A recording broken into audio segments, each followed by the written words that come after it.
Important decision and should not be based solely on advertising. Chris Ranji, Amy Marks Kors, The Chris and Amy Show. Check it out. St. Louis, Mound City, we are going to have a great day today. On 104.1 FM. Let's take it from the top. KMOX. Good morning, friends, and a happy Thursday. We are with you till 12 o'clock on this show, and then it's the Gas House Gang today. 314-436-7900. We will talk with you. If you decide to call us, maybe we'll talk with you. We might just let you sit there on hold, too. We haven't decided yet. Also, if you want to leave us a voice message on the Odyssey app, why don't you go ahead and do that, too. AUDACY. That's how it's spelled. Download it. Listen to the show live, podcasts, and Cardinals baseball. And you can also look at us, too. If you want to watch on video, you can on Facebook, YouTube, or Twitter at Chris Amy KMOX. Time now for the top of the order. The top three stories everyone will be talking about. Well, there are always developments with the situation near Iran and the Strait of Hormuz. And who better to have on the show today than General Mark Hertling, retired U.S. Army Lieutenant General. And he will be on the show today at 11 o'clock for the entire hour. Really looking forward to that conversation. He'll be here in studio. Yeah, he's got a new book coming out, so we will discuss that. And there's a traffic ticket scam going around. Did you get scammed? Did you fall for it? I got the scam. Well, we will discuss that. Well, I haven't yet. I got it twice. Can't wait for my first time. Maybe they don't like me. The Cardinals lost the series to the Marlins. They'll enjoy an off day today, but then they're back home at Busch Stadium. A series against the Mariners gets started tomorrow. Cardinals still 14-10 on the season, though. So they are still off to a good start. And, you know, there are some things to look at with them, and we will do that. Matt Pauley at 10 o'clock will join the show. We'll talk some Cardinals baseball. So the people are not happy about these data centers. Amy Marks Kors? They are not. And as a correlative of that, they are not happy with Mayor Kara Spencer. As St. Louis Magazine, Sarah Fensky points out that Mayor Kara Spencer probably just had her worst week in office. So, again, we saw the protesters at her State of the City address. Several of them were arrested. They were protesting the slow tornado response, specifically in North City. Now, Kara Spencer also went on that international trip to London, as did County Executive Sam Page, where they were courting potential businesses that are in the UK that want to expand to the United States and say, hey, you, when you expand to the United States, should bring your company to the fine city of St. Louis. But there's also a picture of her sitting at the table at a private club in London with Bob Clark. Now, Bob Clark also has been the data center. He's a billionaire donor and data center developer, as they say, and he has been pro-data center. And the fact that this new data center next to the Armory in the old Famous Bar warehouse in the Goodwill building, that was then recently approved, has sent people, they're losing their minds. They are upset at Kara Spencer. They feel like she's sold out. Ranj, I have seen a ton of social media push back, and I get it. There's real life, and then there's social media. But a lot of these groups and people on social media live in the city of St. Louis, are advocates for the city of St. Louis, or at least have a pretty big presence. And, man, they are so livid at the mayor. I guess I'll give you one example. This guy, David Lemon, who, as the St. Louis Magazine points out, is generally pretty convivial. He just feels, I think he feels betrayed by the mayor about this data center. Do you get it yet, St. Louis? Do you get it? Your voice doesn't matter anymore. Kara is the puppet. I used to respect Kara. Now, no more. See ya. I I thought we were kind of friends for a second there, and I respected her on many of things, but you should be really ashamed of yourself, Kara. I know you're better than this. But she's just a puppet. Bob Clark and her billionaire funders and everybody. This is the play that has been going on for years. It doesn't matter if it's Democrats or Republicans. It's whoever these people can just throw into office. that will do their bidding. There are a billion more things that are better for that armory location. It's like a transit hub. It could be. You should do transit-oriented development around it. It's so obvious. It's so obvious. So here's what surprises me a bit, Ranj. Overall, the data center discussions that we have had have not been a partisan issue. This is not Republican, Democrat, Libertarian. They're pretty unpopular overall. They seem to be pretty unpopular overall, even though we have a dozen data centers in the city of St. Louis that I didn't even know about until we started these discussions because they're small and mid-sized. Chesterfield has data centers. St. Charles, small and mid-sized. This one would not be the multi-acre monstrosities that you see in rural areas. I guess this would classify as mid-size in the famous bar old warehouse. It's the Goodwill building. And Bob Clark, the founder and executive chairman of Clayco. Yes, a lot of, a local successful billionaire who has also worked a lot with Greater St. Louis Inc. and worked in development, and he is pro data center. And we have talked to Democrats, we have talked to Republicans who have said you can't just roundly shut down data centers because we all use what they provide, which is having our information stored. Well, if you're posting on social media, you need them. Social media. And what will happen if St. Louis falls behind in that aspect? And like I said, I was a persuadable voter when it comes to data centers. You were pretty anti.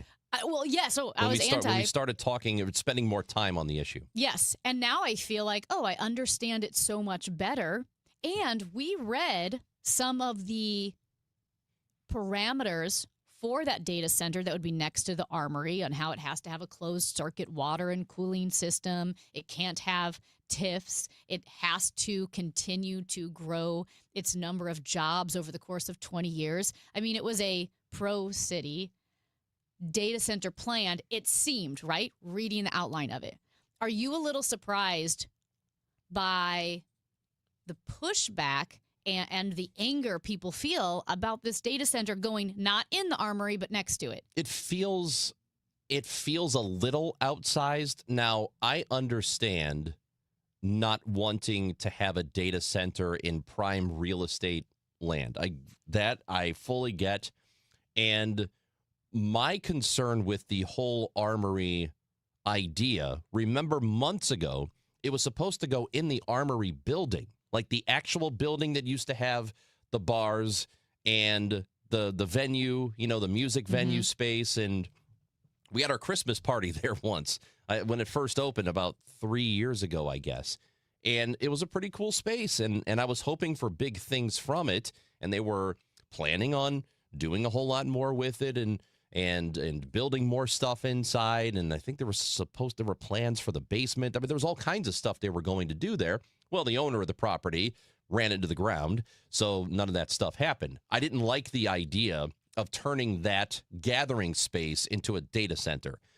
So one thing I think we need to do, if you are covering this story and you're posting about this online or in the paper, the actual physical paper, please do not put a photo of the actual armory on it, because the agreement is not for that building. It's for the building next to it. So I think people are seeing these articles and thinking, oh, they're going to turn that beautiful armory building into a data center. They are not. It's the ugly gray building next to it. Mm-hmm. That's what they are going to turn into a data center. It does look like it's like, the armory. Because it's not the armory. It's always the headline. So I think it's very misleading, all of these posts about it. It seems like every single outlet's getting that part wrong, and I wish they'd do better at it, because I do believe that's part of the issue, because you see that building and you knew what it used to be, and you think, yeah, let's turn that into something where people can actually gather and hang out, or something that's more social,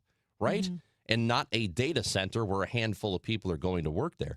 That's part of the problem, I think, but it does feel like the anger over it is a little more than I would expect. I get pushback, because people are anti-data center, but I don't know that I understand this level of pushback against it. And yeah, maybe something else could be done with that ugly gray building next to the armory, but what? It has been for my entire lifetime a building that you just blow right past it, don't Mm-hmm. even look at it twice. My entire life. It's easy to even miss it. I mean, you may not even know the thing is there unless you're looking for it. Mm-hmm. So for me, it's not, I don't think that is necessarily the horrible thing that people are painting it to be. You know, I get it, especially if you're in politics or maybe you're an activist group or an advocate for the city. You have these ideas, and they can be the really, truly passionate, genuine desire, right, to build up a certain part of the city or to make a building a retail space or a transit hub. And I understand that you want that, but city funding, city capability is limited to a point. So you got to work hand in hand with companies, with private investors. Well, of course, they are going to have probably a slightly different vision because they're going to ask, well, what do we get out of it? If we invest in this building, if we invest in this part of downtown or of the city of St. Louis. So you're going to have this compromise. And I guess if they always say if both sides are unhappy, you did it right. But people are going to be unhappy. And the mayor is definitely going to be in the middle of that because she's the one talking to the politicians who have their own plans and agendas, to the activist groups, to concerned residents, and to the business leaders, to the Bob Clarks. She's going to talk to both of them. And however she falls, somebody is going to be unhappy, and I get that. But it does seem like nobody was yelling about this building when it was nothing. It was nothing. That's kind of the point I'm making. Say, it was a Goodwill outlet. And before that, it was the famous bar. Warehouse a long time ago. But you could say, well, why don't they make it retail space? Well, who's going to do that? The city can't do that. Why don't they make it a transit space? Well, what funds are you going to pull from another area, right? How are you going to make that happen? Ideas are great, but it's hard to make them actionable. It's hard to make it happen. And for whatever reason, the data center was the first one to pop up and say, why don't we make this a data center? And was there original proposal, Ronj? Was it not? It was for the building, the actual armory, yes. And the city said no. Yeah. And they said, well, what if we make the armory offices? Yeah, and that would be cool. Yeah. It was a warehouse before. A warehouse isn't a gathering space. Right. This is basically a digital warehouse. Yeah. So I don't have a problem with this so much. And we have a texter who's mentioned a couple of things here, and they are both on point. One of them, here's what they say. I am usually opposed to data centers, but this one at the Armory is a no-brainer. We have plenty of water to spare and need more businesses to pay into the maintenance of our water system. It won't even be in the top 30 water users in the city.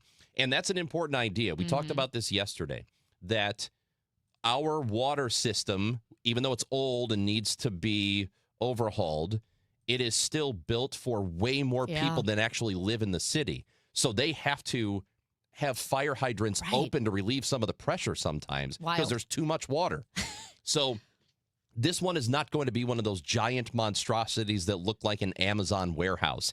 Like if you're on 270 and you go west across the river into Illinois, and then you get up to Edwardsville, you've seen those giant Amazon warehouse buildings. I think that's what people think a data center is. And in some cases, yes. But that's not what we're talking about here. And the texter makes another great point, is that it is literally right next to the highway. So the hum is not going to be an issue. That's right. Because it's literally abutting the highway. And so, again, maybe in a rural country area, the data center the noise is a concern, but not here. You are under and next to an interstate. And this message is also from a city resident who says, thank you for talking logically about the data center issue. There aren't developers lined up to redevelop the Armory. Lots of things it could be, but no one has another plan in place, and St. Louis needs the tax dollars. That's exactly right. I mean, if there were 6 different options on the table and the city said, no, we can get more money by putting a data center in instead of something much, much cooler and more usable, then that would be a different argument, but that is not happening right now. Nobody has lined up to take over that building except for data center proposals. And that texter says, I'm a city resident and my opinion should count too, not just the loudest and those with a social media presence. So, and I fully understand the pushback against it. I know why people are. They're worried about the environment. They're worried about the water usage. They're worried about, the noise pollution that can happen. I get all of those things. I just think some of the anger over it is way too much. That's Amy Marks Kors. I'm Chris Ranji. Go ahead and let us know what you think. 314-436-7900. Chris and Amy Show on KMOX. In 1991, John and Cindy Morelli started Morelli Tuck Pointing. As of today, they've won just about every award possible for the tuck pointing business. The BBB Torch Award, the Next Door Neighborhood Fave Award, and an A-plus rating from the Better Business Bureau. For homeowners, this is a great time to get a free inspection of your basement, your brick or stone fireplace, your garage interior, your porch, and maybe even your walkway. Indoor tuck pointing can be started now. Hi, this is Charlie Brennan. My wife Beth and I have used Morelli Tuck Pointing to work on 2 of our homes now over the last 25 years. We have found the Morelli bids to be fair, their crews are very polite, and they clean up after themselves. But most importantly, their work is beautiful. Family owned and operated since 1991. 314-645-1387, MorelliTuckPointing.com. Hi, I'm Dr. Mary Claire Haver, a board-certified OBGYN and menopause specialist. My new podcast, Unpaused, is the place for bold, unfiltered conversations about what it really takes for women to thrive in the second half of life. Every week, I sit down with medical experts, cultural icons, and powerhouse women to talk about what really matters. New episodes drop every Tuesday. Listen to and follow Unpaused with me, Dr. Mary Claire Haver, available now wherever you get your podcasts. Attention all dog owners. If you have ever listened to the radio or TV for any length of time, you've probably heard of America's #1 dog supplement, Rough Greens. Greetings, naturopathy Dr. Dennis Black, Amazon best-selling author and founder of Rough Greens here. And if your dog suffers from bad breath, itchy skin, licking paws, joint pain, or low energy, the truth is their food is probably to blame. You see, all commercial dog food is dead food. That's why I created Rough Greens. One daily scoop gives your pup the live vitamins, omega oils, probiotics, and enzymes that will bring their food back to life. Don't believe me? Let your dog try it before you buy it. I'll send you a free Jumpstart trial bag, risk-free. You just cover the shipping. Go to roughgreens.com. That's RUFFgreens.com. Use discount code NEWS. Don't wait. Give your dog the gift of vibrant health. Order now. It'll be at your house in a few days. Go to roughgreens.com. That's RUFFgreens.com. Discount code NEWS for your free Jumpstart trial bag today. Rough Green. We make any dog food better. All hail Spamalot, the Tony Award-winning best musical comedy that will have you laughing your coconuts off. The Washington Post declares Monty Python's Spamalot is the funniest musical on Broadway. Entertainment Weekly calls it a hilarious fun fest. The Washington Post says it's unfair to laugh this much. Get your tickets now for the musical comedy event of the year, Spamalot, playing the Fabulous Fox May 5th through 17th. Tickets at fabulousfox.com. I'm John Morgan of Morgan & Morgan. My best advice to you when hiring a lawyer for your injury case is simple. If you know court personnel, ask them who they'd hire. They know. If you know an insurance adjuster, ask them. They know. And then ask them about us. Ask them about Morgan & Morgan. They know. I look forward to talking to you soon. There's only one Morgan & Morgan, America's largest injury law firm, for the people. Injured? Visit forthepeople.com for an office near you. If you owe the IRS, you have a legal issue, and you need the Lance Drury Law Firm. We'll protect your rights. Log on at LanceDruryLaw.com. Wait, everything on this IHOP value menu is just $6? I told you it was amazing. A huge plate of pancakes, bacon, and eggs is just $6. Wow. There's also French toast, a ham and cheese omelet, and oh, they got a BLT and fries now. Okay, we're coming here every day. You don't have to tell me twice. Feast for just $6 with the IHOP value menu. $7 in some locations, available every day for a limited time at participating restaurants in the U.S. Hours may vary. No substitutions. Not valid with other discounts or promotions. Prices may vary. A century strong. The voice of St. Louis. KMOX. Chris Ranji, Amy Mark Scores. We were talking about continuing the conversation about, just the pushback and really a lot of the hate that Mayor Kara Spencer is getting after the proposal moved forward to turn the old Famous Bar Warehouse / old Goodwill building, which is next to the Armory. I need to make this point one more time because just again, and I'm doing this to double check because I want to make sure, but every single outlet in the city, Fox 2, Channel 4, Channel 5, STL Today, STL Mag, every single one of them in writing about this story is putting up a photo of the Armory building, the old Armory building that was once the event space. That's not where it's going. It is going next to it. And I do think that matters a little bit because people see that building and they go, oh, they're going to put a data center in that? That shouldn't be a data center. That should be something else. It's not going there. It's going where the ugly gray Goodwill outlet building is. They're tearing that down and building this data center. Like and that could also be highway. ugly. I don't know. But I just think we should be very clear about where it's going. It's not going in the Armory building. And like as a texter pointed out, the hum, the noise of it is not going to be an issue because it is under / next to a highway already. I mean, it's already a noisy area. Another texter text in. We're getting a lot of city residents text in.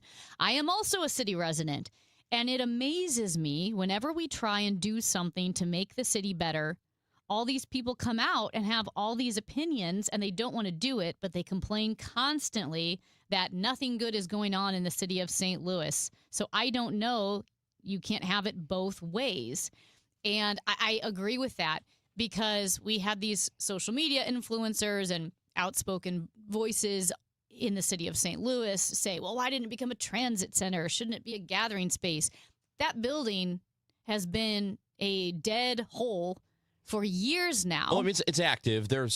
I think that Goodwill is still operating out of it. Okay, I apologize. I thought that one had closed down a couple of years ago. It's just you don't notice it because it's the kind of building that you wouldn't even bother to look at because it's so hideous. But you don't even think about it. And nobody was concerned about it. Right. And again, no one's even arguing keep it the Goodwill. They're saying turn it into something else. So it's not like even people are thrilled with it being a Goodwill warehouse now. And I think that is the key that, okay, where are you going to get the money? Because you are going to have to work with the city. You're going to have to work with companies and private investors. And if you wanted to entice companies and investors to come to your city, they have to get something out of it too. They're not just going to act and dump millions of dollars into a part of the town or into a building altruistically. They need to get something out of it. And whenever you are in city politics, it is a balance between your agenda, your advocacy, and where you can get the money and what companies are willing to do. Let's talk to Eric, who joins us. How's it going, Eric? Hey, how's it going? So I want to preface this. I'm not a city resident, but I understand the pushback as well, like you were saying, Chris. My big concern is I think people are too focused on the now instead of thinking of the long game. Because the thing that I don't hear a lot brought up about this is the tax revenue that would come from these data centers. I'm a Jefferson County resident. We just recently voted countywide on a tax freeze, okay? That's great and everything. But if we're against these data centers, taxes are going to have to increase somewhere. And this ties in with the whole sales tax. You know, folks down here, we're not quite in dire straits as a city when it comes to tax revenue. These lower income families are going to be hurt more and more and more, where we could shore up, you know, with the tax revenue coming from the data centers, because I guarantee you the first area that's going to be hit once taxes start looking rough is going to be our education system down here. And I don't need these kids suffering. These kids are supposed to be our future. You know, they're going to be what's going to develop our region into an even better region than it is right now. You know, Eric, it's a great call, and we appreciate it. And what the city says is this should be around $430 million in tax revenue and fees to the city over the first decade of operation. Nearly $140 million going to the city about $206 million going to St. Louis public schools. That's the estimation. Now, that doesn't mean that's how it's actually going to work. That's just what they say. Now, if we get 5 years from now and it doesn't look like we're getting, or, once the thing is built and starts to operate, if we get 5 years in and it doesn't look like that revenue is coming in, then we'll have a problem. But as of right now, nobody is planning to do anything else with that area. Yeah. So what do you want to have happen? You just want it to continue to be the goodwill outlet? What do you want it to be? And as you mentioned, the tax revenue that would come in, plus part of this agreement allowing the data center would contribute an estimated $15.75 million to a fund that the city would use for multimodal enhancements, like the Brick Line Greenway, which is a big deal. They ran the marathon on the Greenway. It's the new portion of it runs right along Energizer Park, and people use those pedestrian thoroughfares. And I think continuing those thoroughfares from Forest Park through Midtown, downtown to the Arch, that helps bring more people to the city. You want people walking around. You want people walking about, and you've got to have a place for them to do that. That's Amy Marks Kors. I'm Chris Ranji. Certainly, we will get to this a little bit later on next hour. We can revisit, and we'd love to hear from you, too, on that. But when we come back, partner of the restaurant Casa Don Alfonso in Clayton, a 2 Michelin-starred restaurateur is going to join us when we come back. Mario Iaccarino will be with us in just a moment on KMOX. It's time for a $98 AC tune-up. This is a baseball town, and the Gas House Gang talks Cardinals baseball. Ackerman, Ranji, Nicholas, and Claves bring informed opinions and real insight. Smart baseball talk from guys who truly know the game. And every Tuesday at noon, it's All Access with Cardinals manager Ollie Marmol. Passion, knowledge, the best baseball talk in town. The Gas House Gang, weekdays at noon. We know baseball. KMOX. Now, KMOX weather from the Saliga Heating and Cooling Weather Desk. It's gorgeous outside Studio B, 70 degrees, partly sunny, breezy, and very warm today, a high of 85. Tonight, mostly cloudy with periods of rain, maybe a thunderstorm late, a low of 62. Weather sponsored by McKelvey Homes. The McKelvey Homes Spring Event is one of the best offers they've had in years. Rates as low as 4.75% and savings up to $124,000 on move-in ready homes. The event ends May 31st. Schedule your tour today at McKelveyHomes.com and move up to McKelvey. This report is sponsored by McKelvey Homes. Hey, Missouri, it's game time. Start betting like a pro with the world's largest sportsbook at your fingertips. Hi, I'm Derek Stevens. I'm a lifelong sports bettor, and I'm the owner of Circus Sports. It's sports betting the way it should be, with high limits, player-friendly pricing, exceptional customer service, and more. Download your new bookie at circusports.com. The action starts now, Missouri. Experience the difference with Circus Sports. Bet like a pro.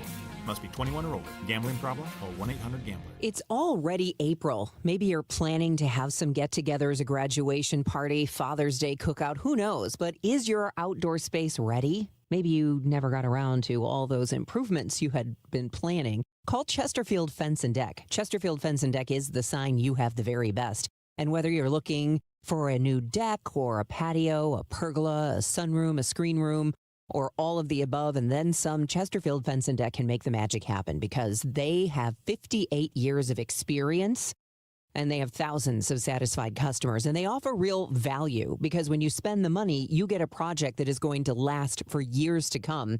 They only ever use the highest quality materials. They have their own installation crews. That's important because those crews have years of experience. If you mention me, Debbie Monterey, they'll offer you 20% off your next outdoor project.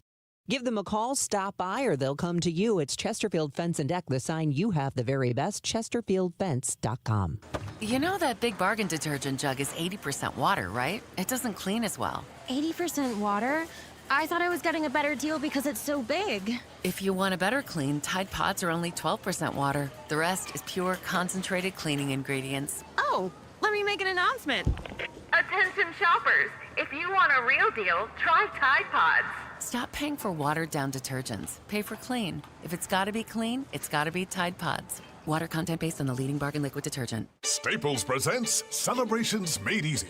I was throwing a party for the twins and had custom invites and a banner printed at Staples. And that's when I saw Party City is now at Staples. Party City? No way! Yep. So now Staples has all your printing needs and everything you need for a party. Everything times 2. Yeah, and now at Staples, save 40% on custom cards, photo gifts, wrapping paper, banners, and more. Big news! Party City is now at Staples. That was easy. Shop Staples in-store, online, or on the app. In 613, exclusions apply. What if your bathroom felt less like a routine and more like a daily escape? Glover here for my friends at Michael's Baths. They can transform ordinary bathrooms into beautiful, comfortable spaces for homeowners across St. Louis and all the surrounding areas.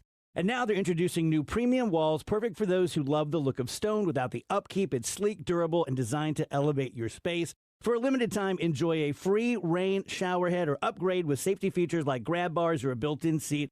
Call us at 636-775-0800 or michaelsbaths.com. Come celebrate our Customer Appreciation Days, April 24th and 25th, and save up to 10 to 20% on trees, shrubs, annuals, tropicals, perennials, houseplants, and more. KMOX will be live on Saturday. Visit ChesterfieldValleyNursery.com for more details. This is the Gas House Gang from KMOX. Bernie Nicholas and the Gas House Gang, today at noon on America's Sports Voice, KMOX.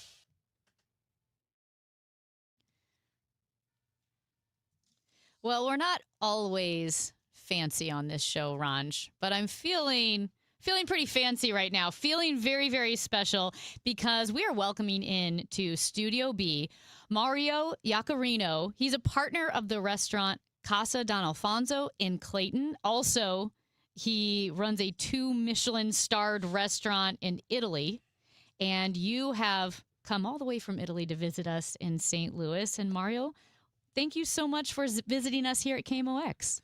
Thank you so much to you for hosting me today. How has your stay been in St. Louis, checking in on the restaurant, Casa Don Alfonso? It is always a beautiful moment because I love the mood I find and the hospitality, of course, at the Ritz-Carlton in Clayton. But I come here since a while. So the first time I landed in St. Louis was in 2018. So I can say I have plenty of friends to meet. And, beside the professional part, which is the part where we train the people, we change the menu, we try to take care of the guests, of the historical guests and the new guests in the best way. This is a moment of, a very strong human relationship with this special community. So it's a very special moment for me to come here. Of course, jet lag, flight connection, strikes by the flight in Europe. So it took me this time 2 days to reach St. Louis from Naples. So it was a long trip, but I'm super happy to be here. I feel finally part of this community, even if I come only twice a year or 3 times a year. But it's a special place to me. Yeah. What made you want to bring the concept here? It's a long story. Maybe I would try to tell you in very short, very shortly. There was a common guest of Ritz-Carlton, St. Louis, and Don Alfonso in Italy, which gave me a call in 2018, and he asked me to, why you don't come to St. Louis and you try to make a restaurant here because they need an Italian they need a restaurant at the Ritz. So after 3 weeks, I was flying to St. Louis and bringing, presenting the project of Casa Don Alfonso, and I saw the eyes of these people shining, and after 5 minutes, and I said, okay, this is another restaurant that we're going to do. And this is the moment where the adventure started. So they have done a huge renovation at the Ritz, and this was bringing to the opening in 2021 in March. So am I understanding right that it was someone who traveled to Italy a lot and ate at your restaurants or at your restaurant, and so you didn't know this person very well, or you were a friend? He was no, we were friends. Okay. Yes, we were friends, and his name was Michael Neidorf from Santin. Yes. I will be thankful to him for the rest of my life because he gave me the chance to experience this place of United States. And so Michael was a very good friend of mine. was a special person to me, no? Yes. Yeah. Is it, the standards to have 1 Michelin star, much less 2? It's so high, incredibly stressful. Yeah. Was it stressful, the idea of traveling across an ocean to open a restaurant?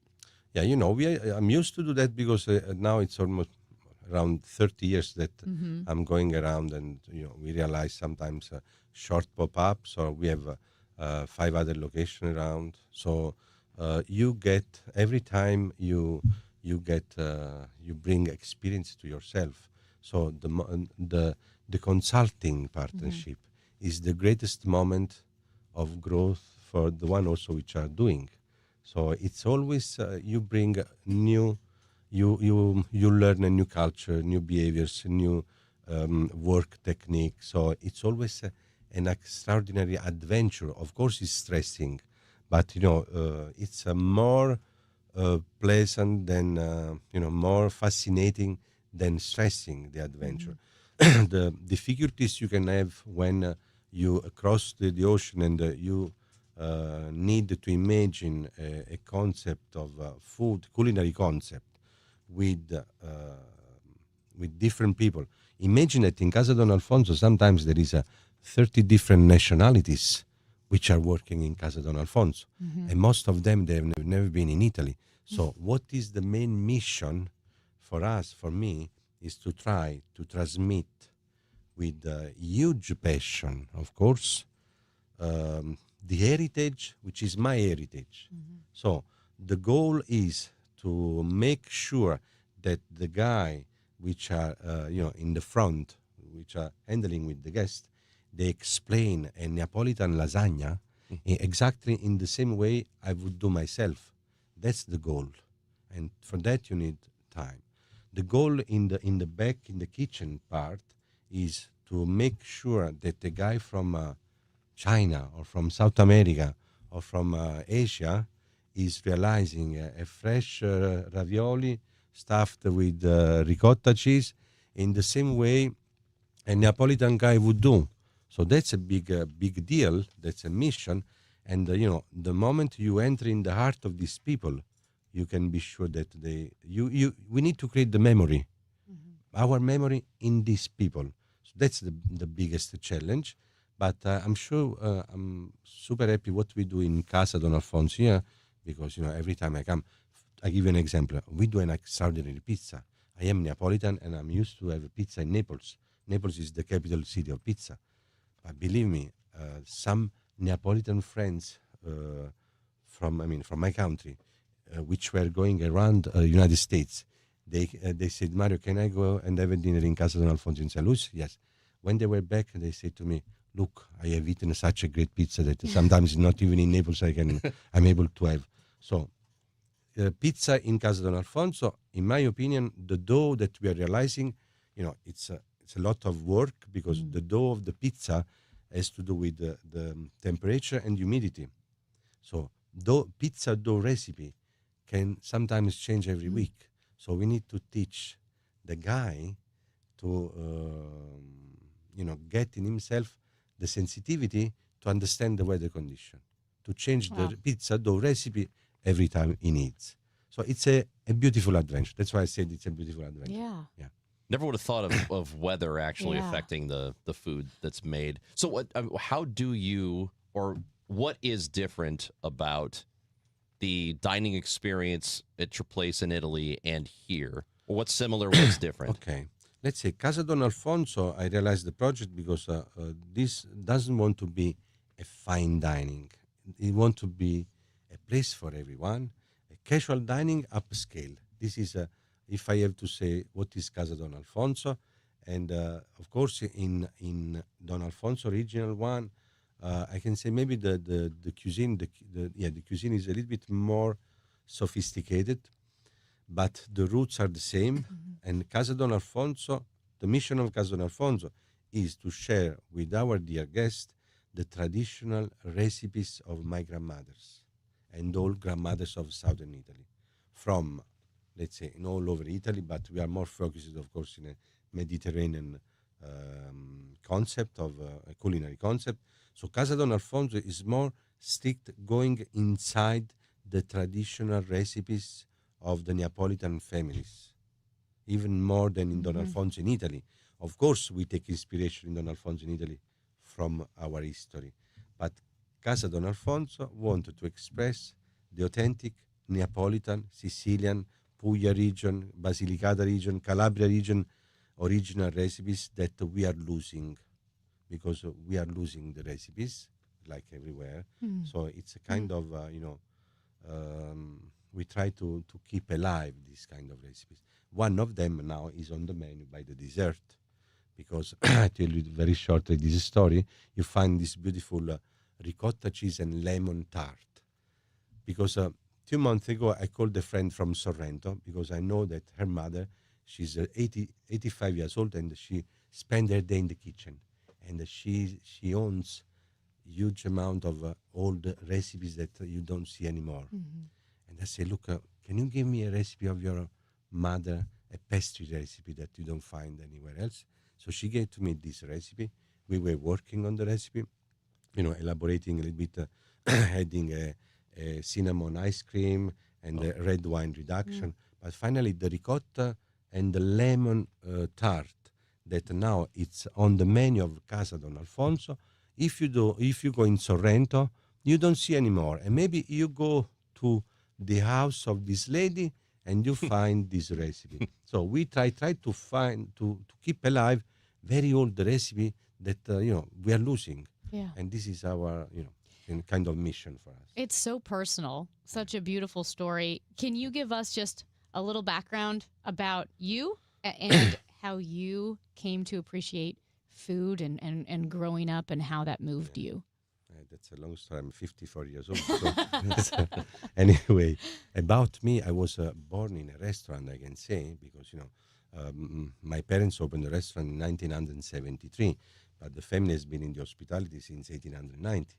So it's a long story, but personally, I was growing up in the restaurant, and in the 70s, in a small village of southern Italy, there was no way to choose if you want to enjoy Saturday night with your friends or you have to be at work.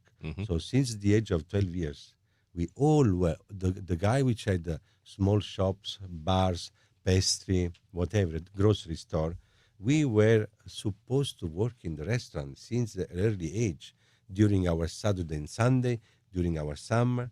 So this was the condition, the life in southern Italy 45 years ago. Then, after the high school I left, I have been working around Europe for 12 years.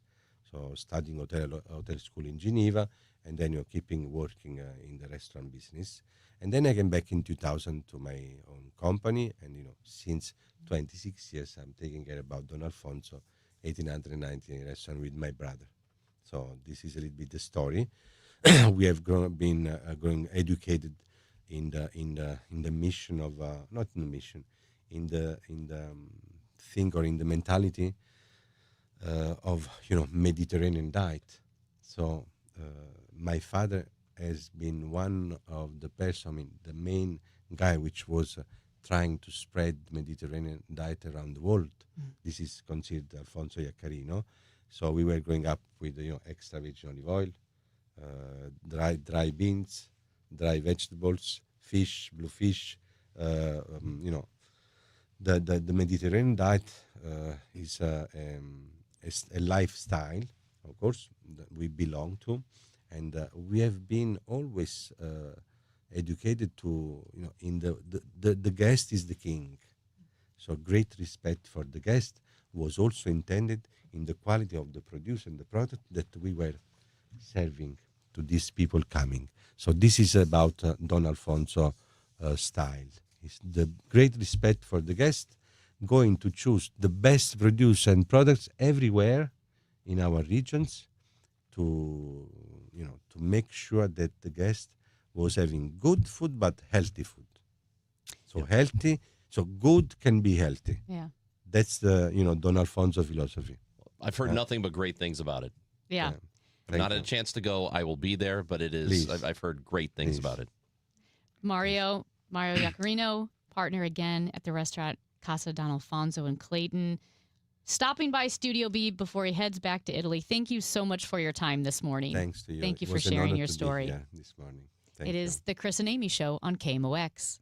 Wesley Financial Group is not a law firm. Ask yourself this question. Is it really worth holding on to that timeshare that you know you need to get rid of? Here's the truth. The average maintenance fee just went up over 17%. That could have been 117%, and there's nothing you can do about it. When you buy a timeshare, you give them a blank check for annual maintenance and assessment fees. I'm Chuck McDowell, founder of Wesley Financial Group. For 15 years, I've helped over 50,000 families cancel their timeshare. Not sell it, not transfer it, cancel it. Did you buy a timeshare because they told you it was a great investment and your maintenance fees would never go up? That's a lie. Are you ready to get rid of your timeshare once and for all? Simply call us and I'll send you our timeshare exit kit that explains all your options for cancellation. Call Wesley now for your timeshare exit kit. 800-429-3200. That's 800-429-3200. 800-429-3200. Get ready to laugh out loud, St. Louis. The outrageous Broadway hit Spamalot is riding into the fabulous Fox Theater May 5th through the 17th. From the twisted minds of Monty Python, this Tony Award-winning musical brings you killer rabbits, dancing knights, and non-stop hilarity. It's the legend of King Arthur like you've never seen it before. More information can be found at KMOX.com/events.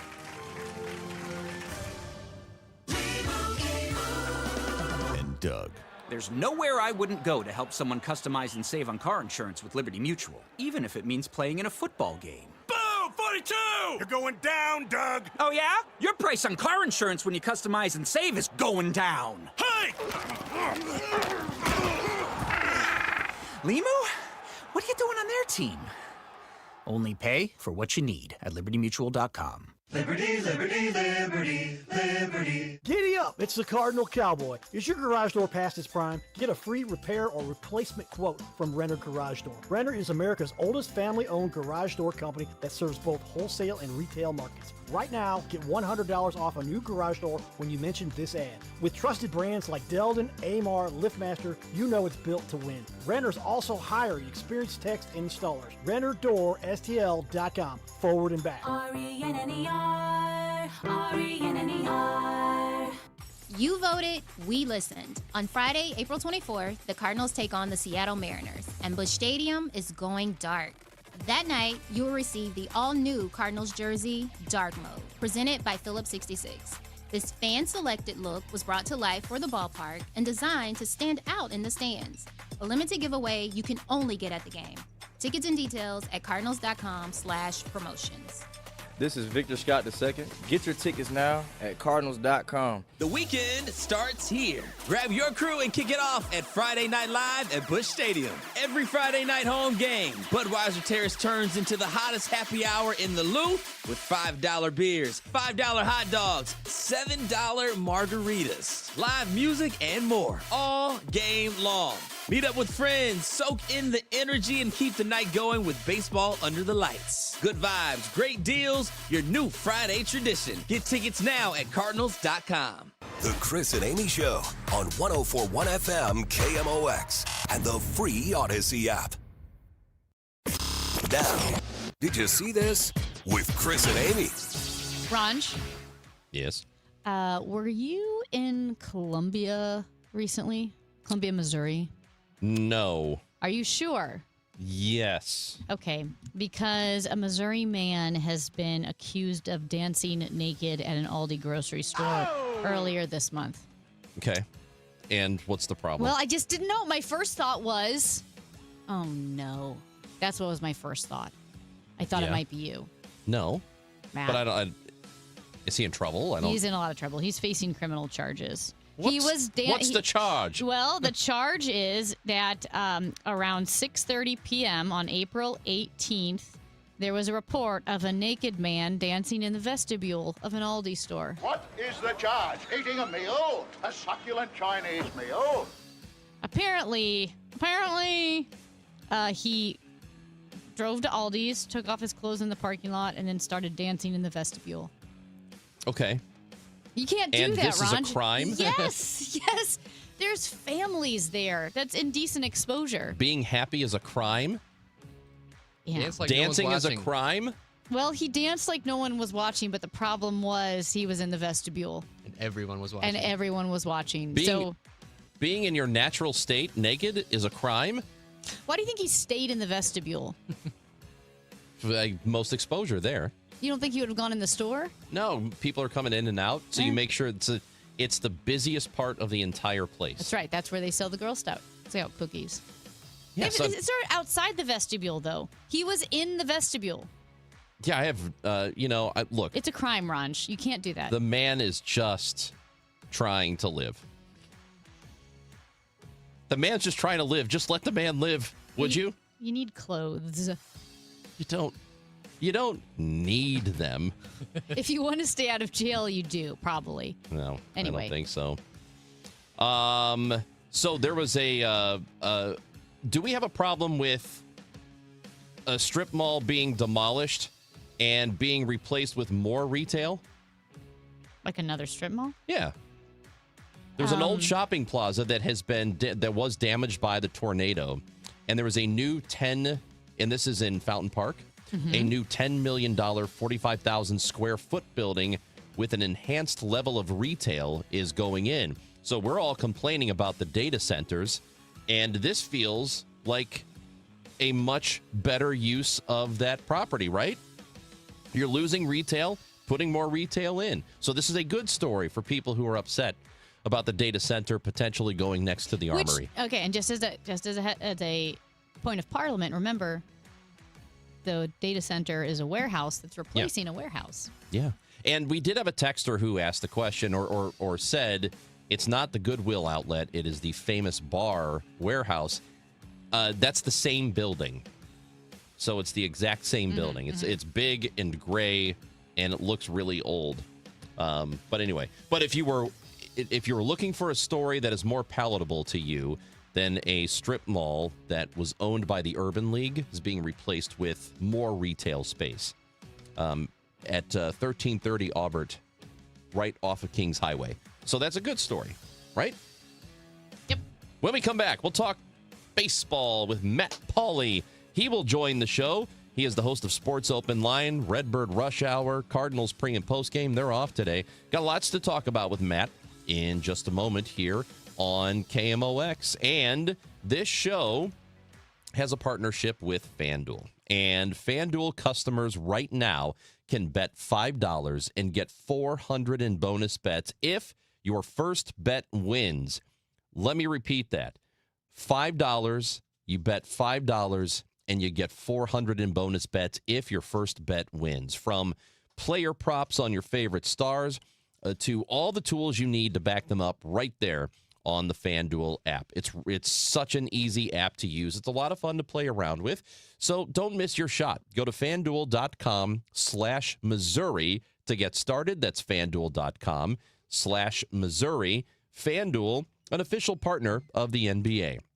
Must be 21 or over and present in Missouri. Gambling problem? Call 1-800-GAMBLER. First online real money wager only. $5 first deposit required.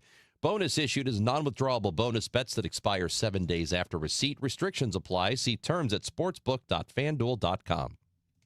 Soar with the St. Louis Symphony Orchestra in Rachmaninoff's Third. Taking Flight. Assistant conductor Samuel Hollister and pianist Gabriela Montero make their SLSO classical subscription debut in Prokofiev's thrilling Third Piano Concerto. Enjoy Gabriela Smith's sky-inspired Tumblebird Contrails, Rachmaninoff's Third Symphony, April 24th and 25th at Powell Hall at the Jack C. Taylor Music Center. Tickets at slso.org.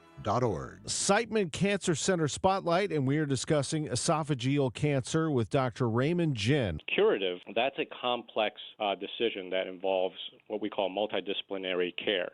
So that involves a surgeon, a medical oncologist, radiation oncologist. So you need the expertise, and that's something that we have here at Siteman, especially geared for these esophageal cancer patients. Siteman Cancer Center, national leaders in cancer. Visit siteman.washu.edu. At Easy Cater, we believe every workday gets better with great food. The 9 a.m. staff meeting? How about breakfast burritos and lots of coffee? Big client presentation at noon? Let's do Mediterranean bowls. Accounting's gotta work late. Keep them pepped up with spicy noodles. With Easy Cater, you get a huge variety of favorite restaurants with tools to help meet dietary needs and stay on budget, all on one platform. So make every workday better with Easy Cater. Start an order at easycater.com. Growing a brand is hard, but reaching the right customers shouldn't be. Meet Outcomes from Viant. We've built an intelligent platform that handles the complexity of digital advertising for you. Powered by advanced AI, we help your brand show up in the right places at the right time and ensure that every dollar you spend leads to a real business result. It's smarter advertising made simple. Visit Viant.ai. The smartest way to do your homework is Hackman Lumber. Thinking about building a new deck? Start with the deck experts at Hackman Lumber, home of one of the largest inventories of decking materials and accessories in Missouri. From treated lumber and cedar to all the leading names in decking, their experts will help you choose the perfect materials for your dream deck. Then finish it off with endless railing options, balusters, and LED deck lighting to bring your backyard to life. Hackman Lumber will not be undersold on in-stock decking materials, guaranteed. Do it yourself? Their team is ready with expert advice. Need help from a pro? They can connect you with trusted local contractors. Also, check out their expanding paint department with custom color matching. And don't forget, follow Hackman Lumber on Facebook, Instagram, and TikTok to catch weekly deal specials and project inspiration all season long. Or visit us at hackmanstl.com. Locations in St. Peters, Troy, and Pacific, Missouri. Celebrating 100 years of informing and entertaining. KMOX AM St. Louis, KMOX FM Hazelwood, the voice of St. Louis. It is 10 o'clock, and right now we have sunny skies, 71 degrees in downtown St. Louis. I'm Debbie Monterey. A brush fire broke out in Mecca, California, burning 20 acres by last night. Cal Fire officials say the firefight is being hampered by strong winds. This is Battalion Chief Milford Ferguson. Palm trees, salt cedar, and some tamarisk trees, and then just the regular brush that we have out here in the area. So all three types of brushes were out here that we were fighting. The wildfires in southern Georgia are still growing. Brantley County Sheriff Len Davis says the wind is still unpredictable and that the fire is favorable for rapid growth. If you get a text message with a photo claiming to be from the traffic division of the Circuit Court of St. Louis County, just delete it. The scam message claims people have tickets that need to be paid immediately. St. Louis County Police say no one from a court will ever contact you by phone or text asking you for payment. People across the area have been showing up in the hundreds and thousands to fight data centers in Festus, St. Charles, Pacific, St. Louis. And the day after the St. Louis City Board approved one at the Armory, those concerns are being echoed through a Senate hearing room. Senator Josh Hawley telling HHS Secretary RFK Jr., neighbors' health questions aren't going away. They worry about decibel levels, causing things like headaches, migraines, vertigo, other neurological disorders. Kennedy says the risks deeply concern him, and he's asked the Surgeon General's office to begin reviewing the science. Yo confieso ante Dios Todopoderoso. Pope Leo concluding his 11-day Africa tour with a final mass in Equatorial Guinea, urging worshipers to embrace hope and liberation through faith, to work for freedom, justice, and to close the gap between the privileged and the disadvantaged. That country's president was on hand for the mass. He's been accused of widespread corruption and authoritarianism. His son was convicted by a French court of embezzling millions of euros. A Virginia judge has blocked the new congressional map voters approved Tuesday. Tazewell County Circuit Judge Jack Hurley ruled the referendum to create the new map, which would likely give Democrats 4 more House seats, violated the state constitution. He says it skirted a 90-day public notice requirement, and he called the question presented to voters flagrantly misleading. Democrats took that step after President Trump urged states, including Missouri, to redistrict to give Republicans more seats. From the KMOX business desk, the Golden Corral in Alton is closing at the end of the month. The buffet restaurant chain says that location on Homer Adams Parkway is no longer financially sustainable. It first opened in 1999. It was closed briefly in 2022, then remodeled and reopened in 2023. There are still 3 other Golden Corrals in the region: O'Fallon, Missouri, Shiloh, and South County. Sunshine mixing with clouds this afternoon. Breezy and very warm, high 84. Breezy this evening, clouding up tonight with some rain and a thunderstorm late, low 63. For tomorrow, clouds and a shower to start, then some sun at times with a stray late-day thunderstorm, high 75. From the Saliga Heating and Cooling Weather Desk, I'm AccuWeather meteorologist Joe Lundberg on 104.1 FM, KMOX. Currently mostly sunny and 71 degrees in downtown St. Louis. The weather sponsored by the Sandberg Phoenix Law Firm. I'm Debbie Monterey, KMOX News. At Sandberg Phoenix, we're more than just a law firm. We're partners committed to you, your business, and your community. From family law to litigation, we're ready to serve. Visit SandbergPhoenix.com. The choice of a lawyer is an important decision and should not be based solely on advertising. The Chris and Amy Show is video streaming now on KMOX's YouTube, X, and Facebook pages. Click and subscribe. Now, the Cardinals Conversation on KMOX. Sponsored by Missouri Farm Bureau Insurance. We are Missouri Farm Bureau Insurance, and we've got Missouri covered. Go, Paulie! Paulie's a great name. Go, Paulie! What'd you do for Paulie? Anything? Me, Paulie! I was responsible! Paulie, we're here because of you. Cardinals last night dropped their second in a 3-game series. You know what that means? It means they lost the series in Miami. And now they come back, enjoy a day of rest, and then they will play the Mariners at Busch Stadium tomorrow. We are glad you're with us today on the Chris and Amy Show. And it is hour 2 of 3 of the Gas House Gang coming up at 12. Bernie Miklasz and me will be with you. And now we are joined by Matt Pauley, who is the host of Sports Open Line, Redbird Rush Hour, and he'll have the pregame show and postgame show tonight, or tomorrow, I should say. Matt Pauley, what's up? Not much. How are you? Doing okay. So apparently the people were not very happy with the lineup yesterday. And so for those who don't know, there is a thing called a Sunday lineup, and fans get really upset when a Sunday lineup happens on a Sunday or any other day of the week. And what that usually means is a couple of guys get rest and they don't play. Maybe there are 3 guys who are not playing in the game, even though they are regulars. What is your take on the objection to the Sunday lineup that happened yesterday? Yeah, I got a little bit frustrated because, I mean, Tony La Russa was the master of the Sunday lineup, and the same criticisms that he was taking in 1999 are the criticisms that are being levied to Oliver Marmol in 2026. We know that guys need time off.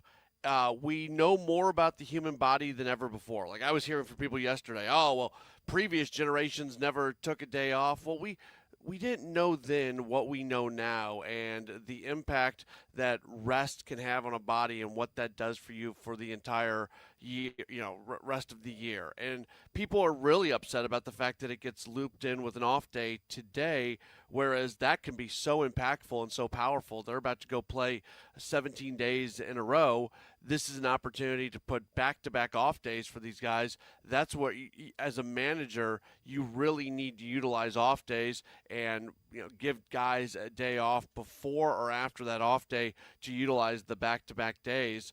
There's 2 ways to do it as well. I mean, even getting past the fact that there's an off day today, you can give a guy a day off here and another guy a day off here and another guy a day off here. And then all of a sudden you have a compromised lineup for 3, 4, 5, 6 times over a week to 2 week period. Or you can give a bunch of guys the day off one single time, have a compromised lineup. Nobody is arguing that yesterday's lineup was the Cardinals' best lineup. That's not the argument here. The argument is you limit the amount of times that you have to take something out of the lineup, and over 162 games, it's going to play out in the best possible way.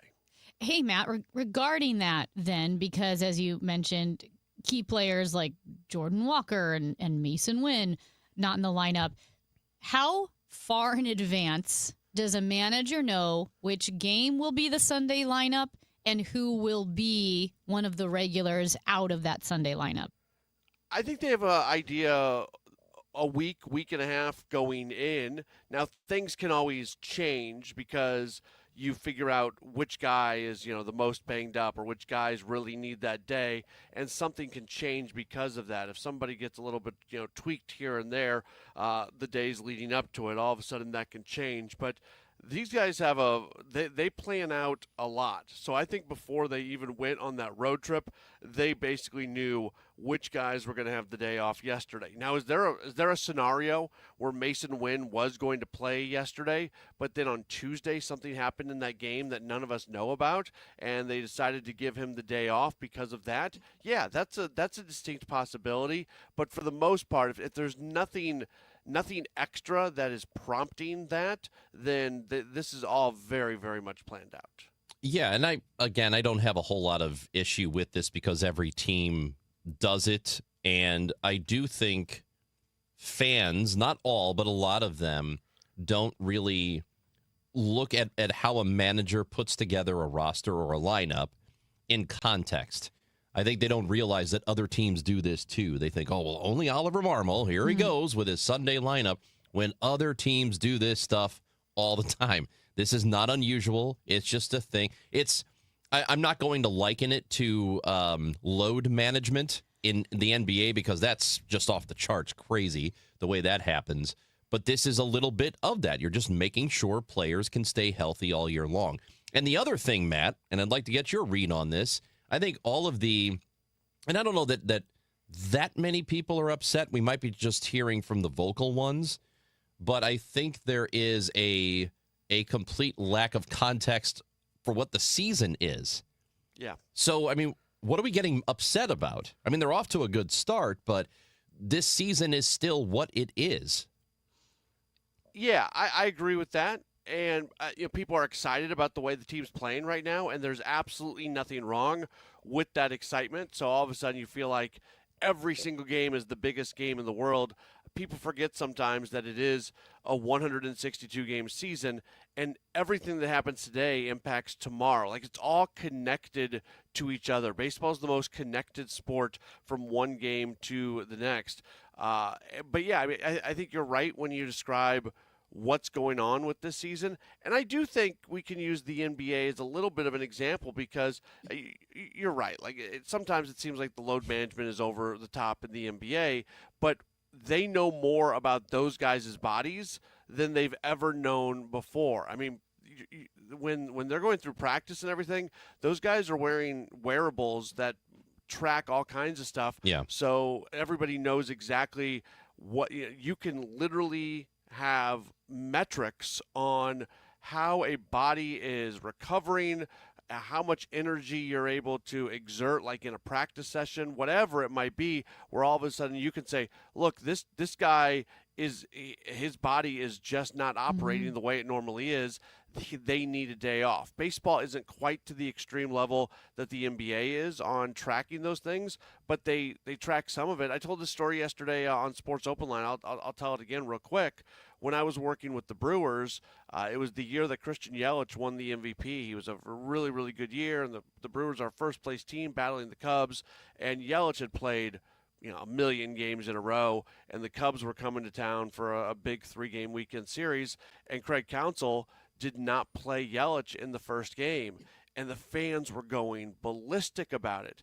And Counsell comes and does his pregame media session, and he literally says, we were at a point with Yelich's body. We knew what was going on with his body. We were at a point where if we would have played him in tonight's game, we were legitimately concerned that he was going to suffer an injury that would have had long-term implications. His body was at a point where it had to have a day off. And I would think most people be like, okay, that makes sense. Christian Yelich, best player in baseball right now. Let's make sure that he can survive the rest of the year. And that wasn't the reaction from Brewers fans. They were going crazy that Yelich was not in the lineup for that game against the Cubs. So, I mean, it's not just these arguments are being had in every major league city in the United States of America, but it's just something where we know more about the body than we've ever known before. I got some text messages last night about, well, the previous generation, those guys didn't take days off. They actually did.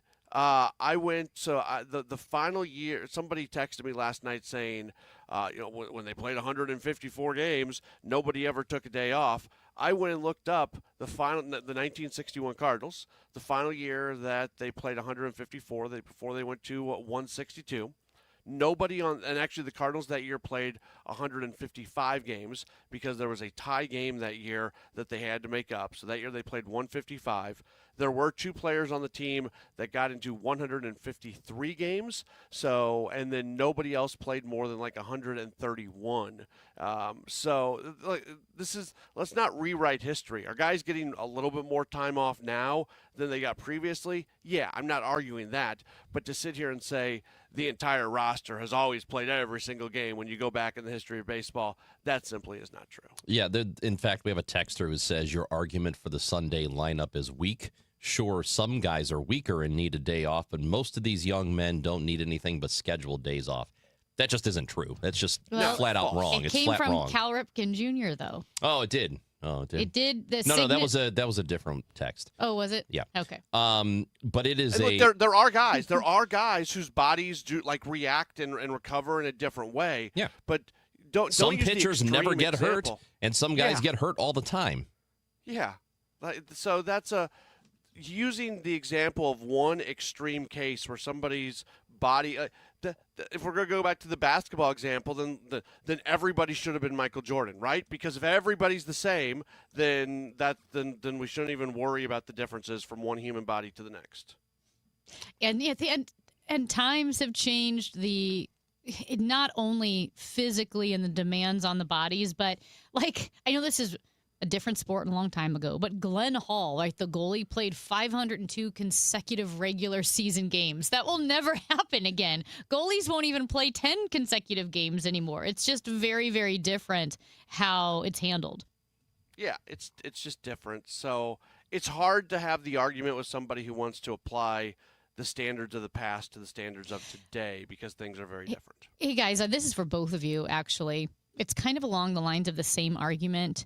You hit a ground ball and you run 100% to first base. Isn't it not sustainable for every single time? Don't you have to both be smart, get on base if you can, but also play the long game where you're not going to kill yourself? Or is that's an argument that people have, correct?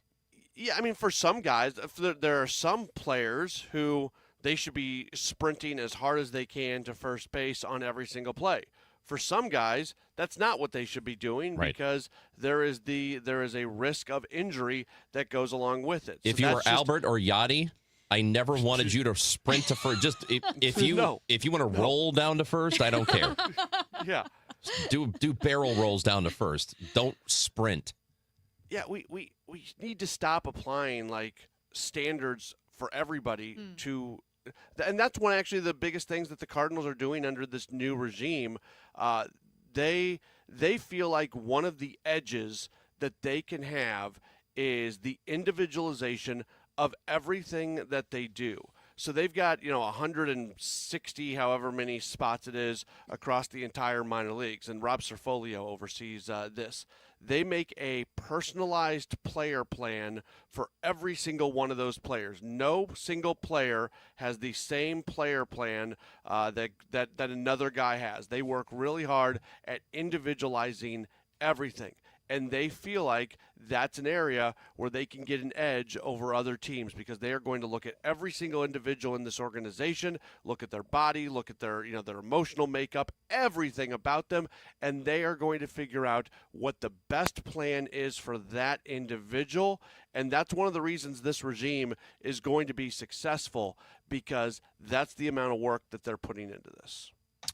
Matt Pauley. What's on Sports Open Line tonight? We know you got Redbird Rush Hour at 5, and then Sports Open Line at 6. Yeah, tonight. What do we have? We've got. We'll talk some City SC. We've got an Apple Apple TV analyst on tonight. We've got our weekly community interview where Scott Terry, former Cardinal, is going to be on with us. We got a couple other things that I can't think of right now, but it'll be good. Good stuff. I love it, Yeah, buddy. there you go. It's always Just fun. listen. It's Just fun to listen because you do have so much Cardinals baseball at night. It's fun to have Sports Open Line. Yeah, absolutely. So we always do nothing but Cardinals for that 5 o'clock hour. We'll do a little bit of Cardinals, obviously, as Sports Open Line continues, but we try to touch on a few. A Battlehawks player is going to be on tonight as well. Ooh, who do you got? 7:05. Oh, geez, you're putting me on the spot. Did he go to Harvard? Did he go to Harvard? Brian Stoll sent me. All right. They got a couple of Harvard guys. I don't know if you've had this experience, but we just did another interview with a Battlehawks player that'll run tomorrow. Yep. And every single player we've ever talked to is awesome. They're all great. Yes. Every single one. All right, so yesterday, here we go. Yesterday on the show, if anybody did not miss it, we had a wide receiver on who he was a big. It was Blake Jackson yesterday, and he was a big tattoo guy. And he was telling me the story about when he got his first tattoo. He hid it from his mom because his mom would have killed him if he saw it. But then one day it was on his sleeve or something, and his shirt rode up, and his mom saw it and she freaked out. But it was a Bible verse, so mom can't get too angry about a Bible verse being there on. you go. And then today we're going to have technicality. Carlos Davis, a defensive tackle, is going to be on with us tonight. Awesome. Well, enjoy it, buddy. We'll be listening tonight. Redbird Rush Hour at 5, and then Sports Open Line at 6. Goodbye. All right. Thanks, Matt. Yo, Paulie, your sister's with me. I'll call you back later. See ya. And then Matt Pauley is back on Gas House Gang tomorrow at 12. Today on the Gas House Gang, Bernie Miklasz and me from noon until 1. We will talk to Jesse Rogers, baseball insider for ESPN. Jesse will join us at 12:30 on 104.1 FM KMOX. At Missouri Farm Bureau Health Plans, your health is our commitment. That's why we provide high-quality health coverage at affordable rates to Missourians like you. And unlike other options, you can apply at any time throughout the year. From individual and family plans to dental vision coverage, our plan options are designed to meet your needs. Together we care, together we grow, together we thrive. Missouri Farm Bureau Health Plans. Plan on us. Visit us at mofbhealthplans.com and contact your agent today. The Cardinals Hall of Fame and Museum is the official home of Cardinals history. For those who want to be a part of one of the sport's greatest collections in the world, museum membership is the way to go. Cardinals Museum membership provides unlimited admission for 1 year, exclusive Hall of Fame bobbleheads, discounts, ticket offers, and more, in addition to supporting exhibit design and artifact restoration. There are a variety of membership levels, including our ultimate level of membership. For more info and to join, go to cardinals.com/membership. I'm John Morgan. There are many reasons to hire Morgan & Morgan for your injury case. Reason number 3. First, all lawyers are not the same. If my family had an injury case and I couldn't hire us, there are only about 3 to 4% of the lawyers out there that I would hire. And here's why. Most of them rarely, if ever, go to trial. They just take the last best offer. Hell, you can do that yourself. Do this. If you're looking for a lawyer, Google Morgan & Morgan results and see what comes up. It may shock you. Then Google the firm you're thinking of hiring and do the same. That may shock you as well.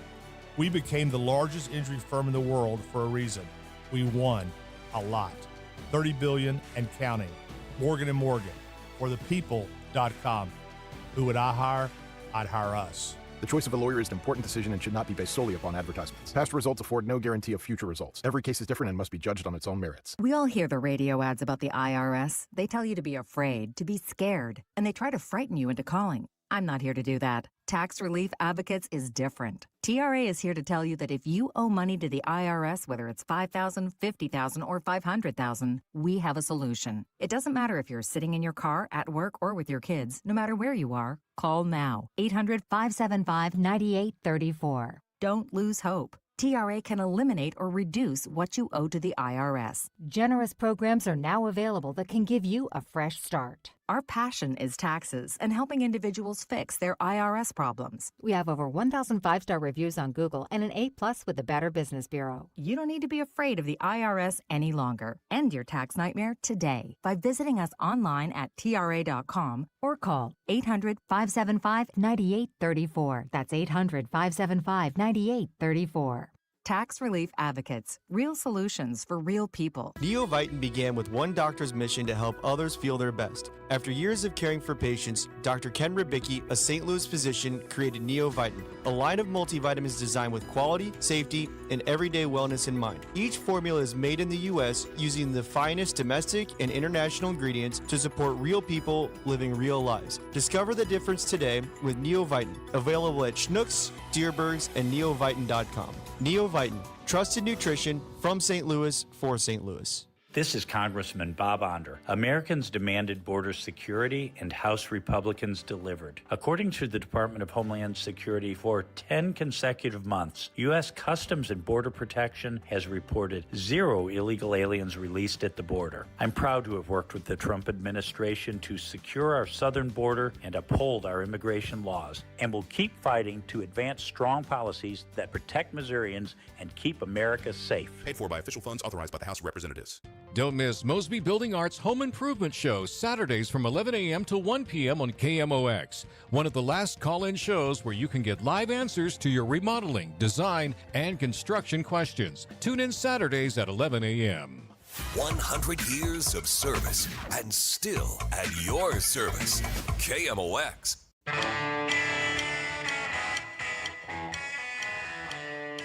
So a weird thing happened on Tuesday. And that is I got a text from a number I didn't recognize. So I opened the text and there was a photo. And it was a photo of basically like a citation from the traffic department. And it listed 3 violations. Apparently it said like, hey, we have this for Amy Mark scores. You have 3 outstanding traffic violations. Your court date is in a few days. If you don't pay this money, you're going to go to jail. And it was like 3 different violations that I thought was kind of interesting. Apparently, it was like speeding, parking, and like running a stop sign. Like all 3 were on the same, which is kind of interesting. And I thought, well, this must be a scam. So I deleted it. And then a few hours later, I get another text from a number I don't recognize with a photo attached. And it's the same photo. And I thought, okay. And so I Googled it. And of course, yes, there is this scam going around. And I was wondering, like, man, I got 2 in the same day. Is this going around? Well, guess what I heard this morning on Total Information AM? Did you get a text message from the traffic division of the Circuit Court of St. Louis County? A number of residents have reported receiving it. The scam claims people have tickets that need to be paid and urge them to pay now. St. Louis County Police say no one from a court will ever contact you by phone or text asking for payment. And they're urging anybody who has sent money to these scammers to contact local law enforcement. Yeah. And so, again, it's a photo of, again, a final notice. I guess it wasn't the citation itself. It was the final notice. I'm looking at it now. It's court enforcement action. It has a case number. It has a judge name on it. It has my violations, which I said was parking, speeding, and it wasn't the stop sign. It was failure to pay an electronic toll. All 3 of them, which again makes no sense that the toll, since we don't have tolls in Missouri, that the Kansas toll violation would also be on with a parking and speeding violation.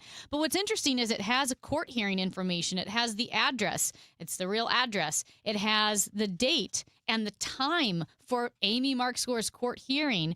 And here's what it also has. A QR code. Do not ever scan a QR code that you don't know where it came from. Ever. Yep. Ever. It's bad. And it looks fake and real at the same time, but I can tell you what, if this is going out to mass numbers of people, somebody's fallen for it because you panic, especially a lot of people do have outstanding toll violations or parking tickets, or maybe Sure. you didn't realize how many of us have missed something. It's so easy to miss something like, oh my gosh, I didn't pay that parking ticket. And you panic because all of the information looks correct. The judge's name is there. So never, ever scan the QR code. And I like that Debbie said that is never how the traffic department, the traffic division would contact you. No, they're not. No, they'll send you notifications. They'll send you letters if they have something on you. Still not as great as Ranji's scam call, which I think is the best one of all time. Oh, when they said that I was behind on my taxes and they were going to, quote, call the cops. Oh, this must be legit. You're going to call the cops, are you? Okay. Let me take care of this quickly. Let me give you all of my credit card information. I almost wish the IRS talked like that. Hey, you owe back taxes. We're going to call the cops. We're going to call the cops. Come on, guys. It's like you're not even trying. It is. Ugh. You got to try. You put some effort into it. It's really good stuff. So anyway, yeah, there's always these new scams, but I think more and more pay attention to your important organizations, like whether it be the court or your banking system. They will never send you a text and say, send money now. Always be vigilant. The urgency is a red flag. Chris and Amy on KMOX. When we come back, our weekly visit with our guy, Major Garrett's Chief Washington correspondent for CBS News. And don't forget that General Mark Hertling will join the show for the 11 o'clock hour. He'll be in studio for the entire hour. Can't wait to talk to him. That's coming up on 104.1 FM KMOX. Chris Ranji, Amy Mark Scores. The Chris and Amy Show. It's not the same old talk. It's fresh, it's different, and it's local. Chris and Amy dig into the news that matters, but they also keep it light, keep it fun, and keep you smiling. Serious when it needs to be, silly when it can be. That's pure entertainment with a local heartbeat. The Chris and Amy Show. Weekdays at 9 on the Voice of St. Louis. 104.1 FM. KMOX.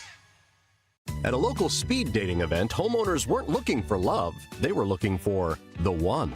Honey, I got the best news. What, you installed all the ceiling fans? No, I found the one. Oh, I thought I was the one. Yeah, oh, you are, but this one is certified, background check, and everyone was fighting over him. Plus, he can install all the ceiling fans. Okay, who is this guy? A Jerry Kelly technician. For heating, cooling, electrical, or plumbing, find the one for your home. Schedule today at JerryKelly.com. Nothing makes a gathering great like Eggland's Best Eggs. They're just so delicious with better nutrition, too. For us, it's eggs any style, as long as they're the best. Eggland's Best. Better taste, better nutrition, better eggs. Now, KMOX weather from the Saliga Heating and Cooling Weather Desk. 74 degrees right now, very sunny, breezy, and warm today, a high of 85. Tonight, mostly cloudy, could be some periods of rain and a thunderstorm late, a low of 62. Sponsored by Gloria Lou with your home sold guaranteed realty 314-325-6888.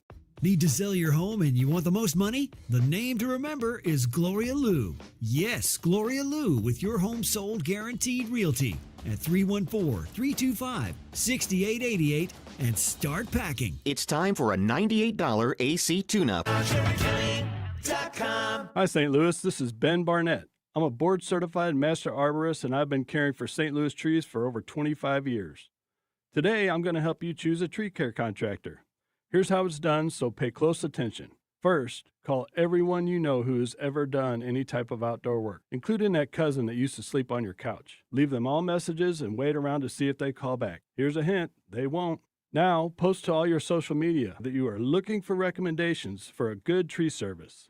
Now beware, because there will be hundreds of different recommendations. So you need to carefully go through each one, checking that they have the proper insurance, background checks, and even the slightest idea of what they're doing. Schedule a bunch of appointments, and when nobody shows up, get really frustrated and put the whole project off for another year. Or you could just call Timberline Professional Tree Care, 636-479-7475, or visit us online at stltreecare.com. Hey guys, Kevin Wheeler here. I want to tell you about Burn Balance Complex. It's the latest tool available at supplement superstores to get you moving down the path you want to when it comes to being in great shape. This is not a fat burner. It is a complete metabolism system. It's Burn Balance Edge for the guys, Burn Balance Zen for the ladies. So make sure you ask for the right one when you go in. But what this does is makes your body work the right way. So what I've noticed in a short amount of time so far, metabolism is great. I mean, you're starting to feel, in fact, I can feel it. Shirts are fitting a little looser. The belt pulls a little tighter. And on top of that metabolism boost, you're also getting some reductions in stress and cortisol levels. You're getting appetite control, craving control throughout the day, all day focused energy with no jitters and crash. And look, it isn't magic. You need to do the work. But I'll tell you this, it's a good assistant. It helps a lot to make the right decisions. So if you want long-lasting results, go to Supplement Superstores. Tell them Kevin Wheeler sent you in. They'll knock 30% off the Burn Balance Complex, and you can find your location at supplementsuperstores.com. Chris Ranchi, Amy Mark scores because life is too short for boring radio. 104.1 FM KMOX. It's Major News with Major Garrett, our weekly conversation with CBS's chief Washington correspondent.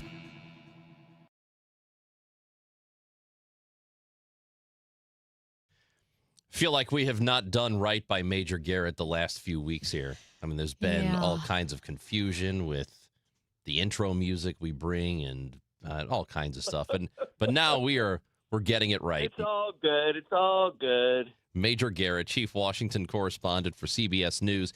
His show is called The Takeout, CBS News 24/7. You can watch or listen to it. Major Garrett, good morning. Good morning. How is everyone? We're doing pretty well. I think so. Yeah.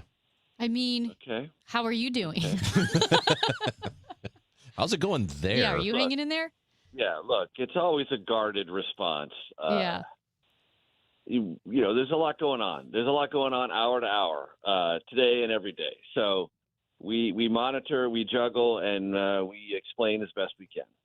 All right. So it looks like the newest headline coming out of the situation with the Strait of Hormuz is that President Trump has ordered the Navy to, quote, shoot and kill any boat that's laying mines in Hormuz. So where do we stand right now with the Strait? It's opened, it's closed, it's opened, it's partially opened, and so forth. It's not a ceasefire, and it's not a war, meaning they're still shooting, but it's not an all-out kinetic bombing, several sorties per minute, per hour war as it was when it launched in late February. So we're in this very strange scenario. It's not an equilibrium because things are changing hour to hour. The only constant is traffic through the Strait of Hormuz is absolutely almost non-existent. The U.S. Navy blockade has sealed it off. So if you're a vessel that either wants to get to an Iranian port or is coming from an Iranian port, you're going to be stopped. If you've been in an Iranian port, as was made clear again today, and you're in the Indian Ocean and the United States detects you, then we are going to land on your vessel and take it over. So the blockade is not just about that locality. It's about anywhere in the seven seas, as it used to be said. So that's where this conflict now is. It is an economic conflict. And the central underlying question, which no one can answer, is who has more patience and who can withstand more economic pain, the Iranians or the U.S. and the global economy writ large. The White House keeps betting and is very confident that the Iranians will break and bend first and deliver unto them a negotiated settlement that the White House can live with. That's the bet. And it's not much of an exaggeration to say a fifth of the global economy depends on how that bet shakes out. And meanwhile, the Navy secretary was fired with this whole blockade stuff going on. What happened there? What has happened since Pete Hegseth has become Secretary of Defense? If you are not 100% committed to his point of view, to his ideology, to his phraseology, to his approach to leadership of the Pentagon, not 100% aligned, you risk being fired. And that's what's happened. Many senior ranking officers, commanders, other high-level positions have been wrung out of the Pentagon leadership because the defense secretary tells the president, get rid of them. I don't like them. They're not fully on board. They're not 100% committed or loyal to your point of view. And I don't know how that is measured. I don't know if you say, well, Mr. Secretary, have you thought about this? I don't know if that by itself is an act of disloyalty. There are some in the Pentagon who believe it is. Just suggesting an alternative set of strategies might be enough to get you crossways with the defense secretary. I don't know how thin-skinned that loyalty test is, but there is evidently, clearly a loyalty test, and lots of senior, very qualified, very capable people who have long and distinguished careers are being wrung out of senior positions because they have clashed for one reason or another with this particular defense secretary. Major, when we're looking at the conflict with Iran, obviously there are a lot of different angles because there's the very political Trumpian side, which is easy to focus on. Then there's the human rights violations, atrocities, the death to America side of this, the largest state funder of terrorism in Iran and that regime and how they murdered all their own people. And then you have also the military excellence of the United States military. So if you kind of take out the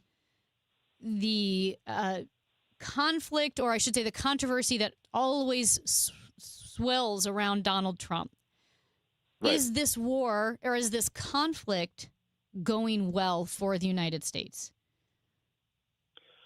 It depends on how you measure the answer to that question. So, is militarily Iran weaker than it was on February 28th when this started? Yes, unquestionably. I'm not sure it had that robust a Navy to begin with, but whatever Navy it had, to the president's point and the defense secretary's point, almost all of those useful naval-type vessels have been sunk. The planes they had on their tarmacs have been picked off. Their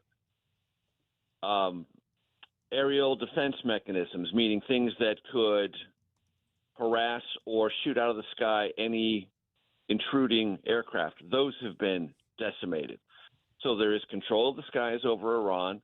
The Navy is not really a deterrent force. That doesn't mean Iran is powerless, but it has been significantly degraded militarily. Regime figures have been killed in substantial numbers, and it is unclear what the reconsolidated leadership of Iran is. So its political capabilities are degraded from what they were late February. All of those things are goals of this administration: weaken the Iranian political leadership, weaken its military, and weaken its economy.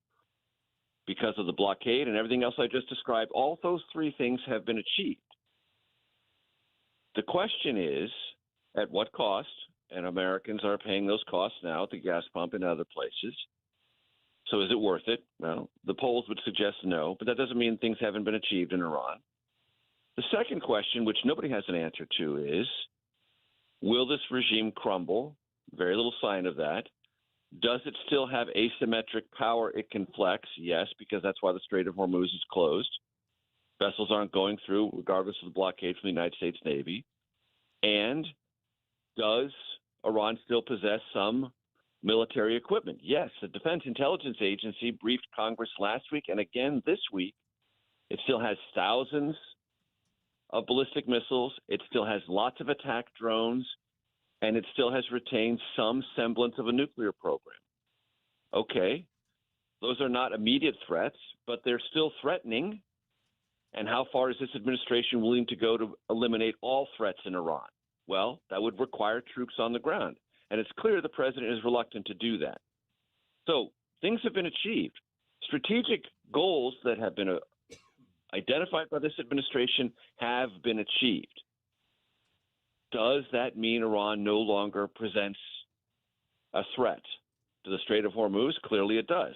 Possibly to other nations in the region. Less, but still some there. And so then you get to this very hard to answer question. Has it been worth it? Was all of this worth the expense in the first place? Because remember, the strait wasn't closed when this all got started. and the Iranian regime clearly hasn't collapsed. People have not run into the streets to protest. There's no sense at all that within Iran, things fundamentally are changing for the people there. And it's not even clear the administration cares about that anymore. So when this ends, and of course it will end, I don't know when, but of all wars end, when it ends, how different will Iran be?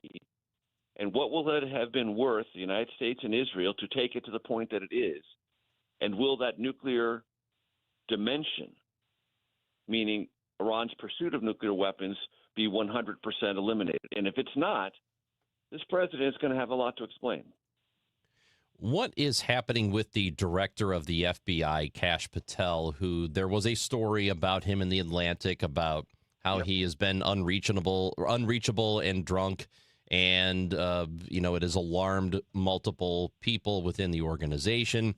And then there was the New York Times story today that they investigated, the FBI did, a journalist who wrote a story about Patel and his girlfriend. So there's a lot around this, and I'm wondering if the president might end up getting fed up with all the attention. He might. And Kash Patel, according to the Atlantic magazine piece, was so nervous about that possibility that when he couldn't remember how to log on to his computer, he started telling people he'd been fired because he thought he was being locked out of his computer. So his paranoia about that, or his sense of nervousness, paranoia might be too strong a word, but his sense of nervousness or uncertainty about his future within the Trump administration was such, if this article is correct, and guess what? Helpfully, the FBI director has filed a defamation lawsuit, which means there's discovery on both sides. So we might actually find out if this thing goes to court. Probably it won't, because it's not a legitimate defamation suit. But if it did, we might find out the underlying truth. But if the piece is correct, or even near correct, Kash Patel, as FBI director, was so uncertain about his future that when he couldn't log in, the immediate assumption he came to was, I've been fired. I don't know whether the president's going to fire him or not. 3 cabinet secretaries are gone that were gainfully employed 3 months ago. So there's a trend line going on here. And look, one of the things that happens to any administration, but particularly one facing the poll numbers that this administration is facing. I mean, look at the Fox News poll from last night.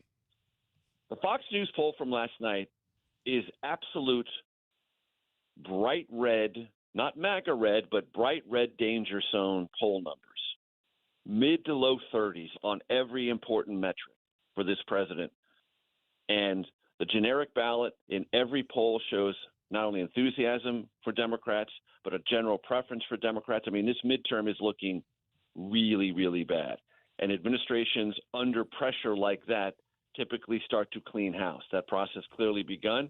Will Kash Patel end up in that clean house place? One of the factors is, can you find someone you're comfortable with to replace him? And could that person you have found that you're comfortable with be Senate confirmed? And for this administration, those are 2 hard questions to answer in the affirmative. That's the question I have. If he is gone, would it be Andrew Bailey to replace him? Who knows?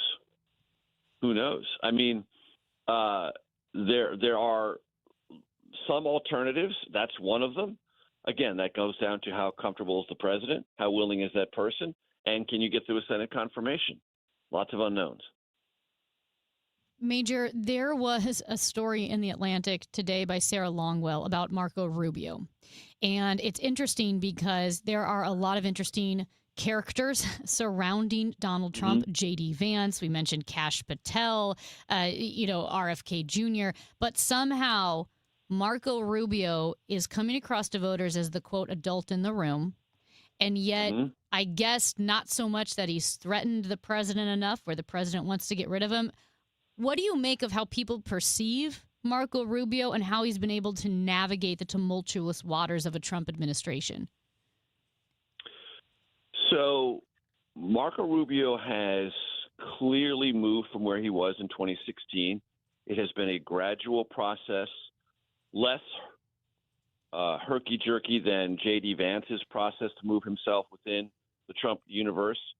And he has taken on assignments that he likes and wants and been able to adroitly avoid assignments that he knows are too hard to handle. Like, what is J.D. Vance stuck with right now? Negotiating with the Iranians. That's a negotiating thing where he is only going to get minimal credit and a lot of the blame if it doesn't go well. Because the president will take credit for the deal, and if things don't work out, it's J.D. Vance who has to get on the flight and go to Islamabad or wherever and go through all the long, torturous negotiations. And in the end, if things blow up, not literally but diplomatically, then some of that lands for him, and he won't get any of the credit. Marco Rubio, as Secretary of State, said, I should have that. He never did that. It's like, JD, you go ahead. You go ahead.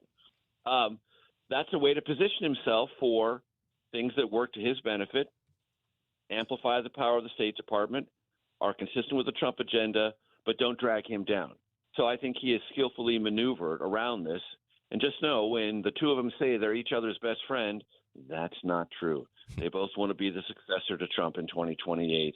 And what's going to happen immediately after the midterms end is the process of getting people, meaning personnel, to align Team Rubio, Team Vance is going to begin in earnest. And that's going to be a knife fight, a spectacular inter-Republican party knife fight. Major Garrett, you're the best. Thank you. We'll talk next week. Thanks so much. Chief Washington correspondent for CBS News, Major Garrett. Watch or listen to his show, The Takeout, on CBS News 24/7. We talked about that data center earlier in the show, the one that is greenlit to be built near the Armory.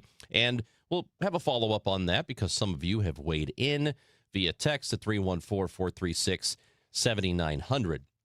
But right now, with the playoffs going on, FanDuel is serving up a happy hour every day during the playoffs. We're talking special drops you're not going to want to miss. There are profit boosts. There are bonus bets. There's all kinds of stuff going on with FanDuel. And the best part about it is that it's happening every single day. So whether you're going to bet the early game or you want to wait for that late game, the primetime matchup, you can do that too. Make sure you open the FanDuel app and see what's out there waiting for you today. Go to FanDuel.com/Missouri to get started if you haven't done it already. FanDuel.com/Missouri. FanDuel is an official partner of the NBA. Must be 21 or over and present in Missouri. Opt-in required. Rewards are non-withdrawable. Restrictions apply, including bonus and token expiration, leg requirements, and max wager amount. Gambling problem? Call 1-800-GAMBLER.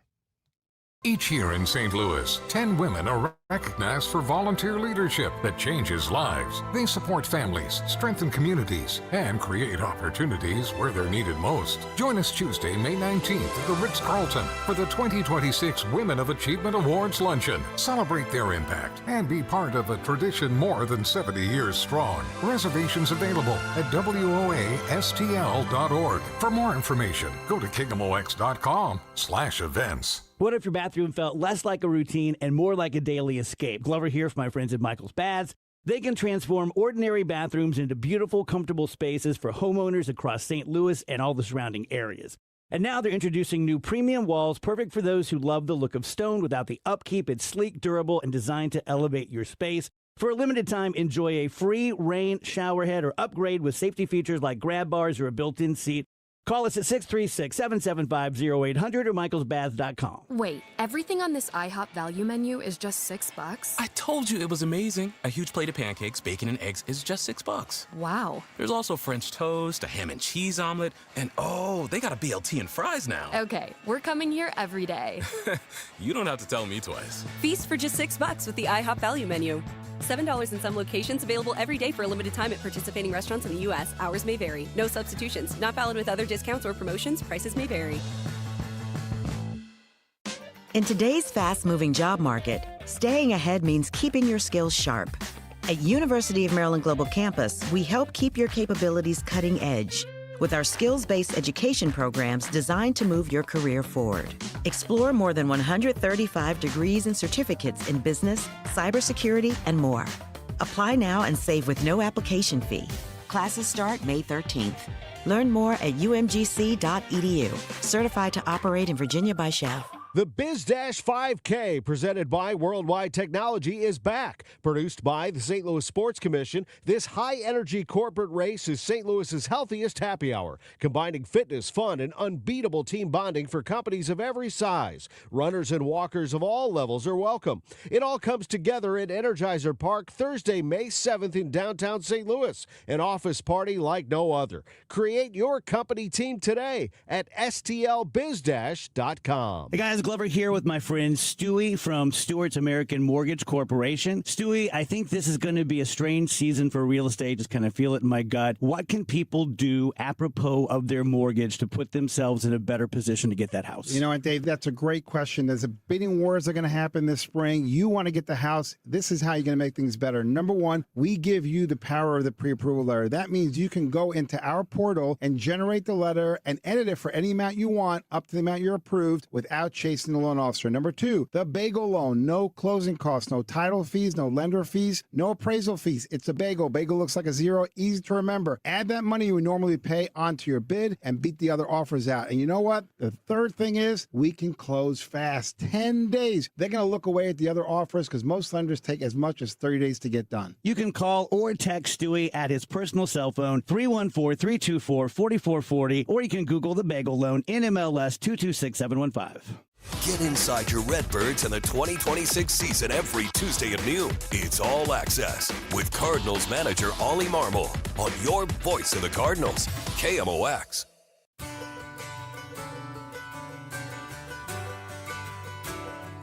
Earlier in the show, we were talking about the data center, which has been approved by the city of St. Louis, the one that is going next to the Armory building, which is visible from the interstate. It's that brown brick building that used to be the Armory, and then it was an event space with bars and a giant screen, and they had concerts. They had all kinds of stuff in there.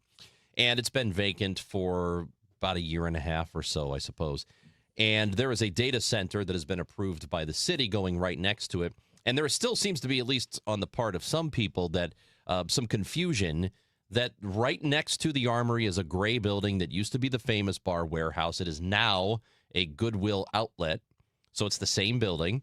And that is where they are proposing to build this new data center.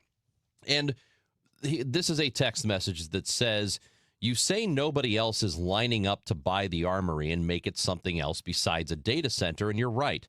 The problem is that there is nobody with the money to do it who wouldn't put their money into a private equity group instead. PE is looking for a fairly quick return of investment, which means data center. People opposing data centers are trying to put their foot down on people over profits. Just because no one wants to make it into an indoor rock climbing facility or something that might turn into a 3% ROI, the public would rather have it empty than be a resource black hole that is a data center." And so I think that is an absolutely valid way to look at it, and I do understand that, but I don't agree that people just want buildings to be vacant and empty, because when they are, bad things tend to happen over time. We don't want vacancy. And if I have a choice of a building that is dormant for years and years and years, or a data center being in that building, begrudgingly, I'm going to pick the data center. Yes, I would rather it be something else, but if it's not going to be anything, and there's no timetable on somebody jumping in and saying, wait, hold on, I'll develop it. I'll make something great out of it the community can enjoy.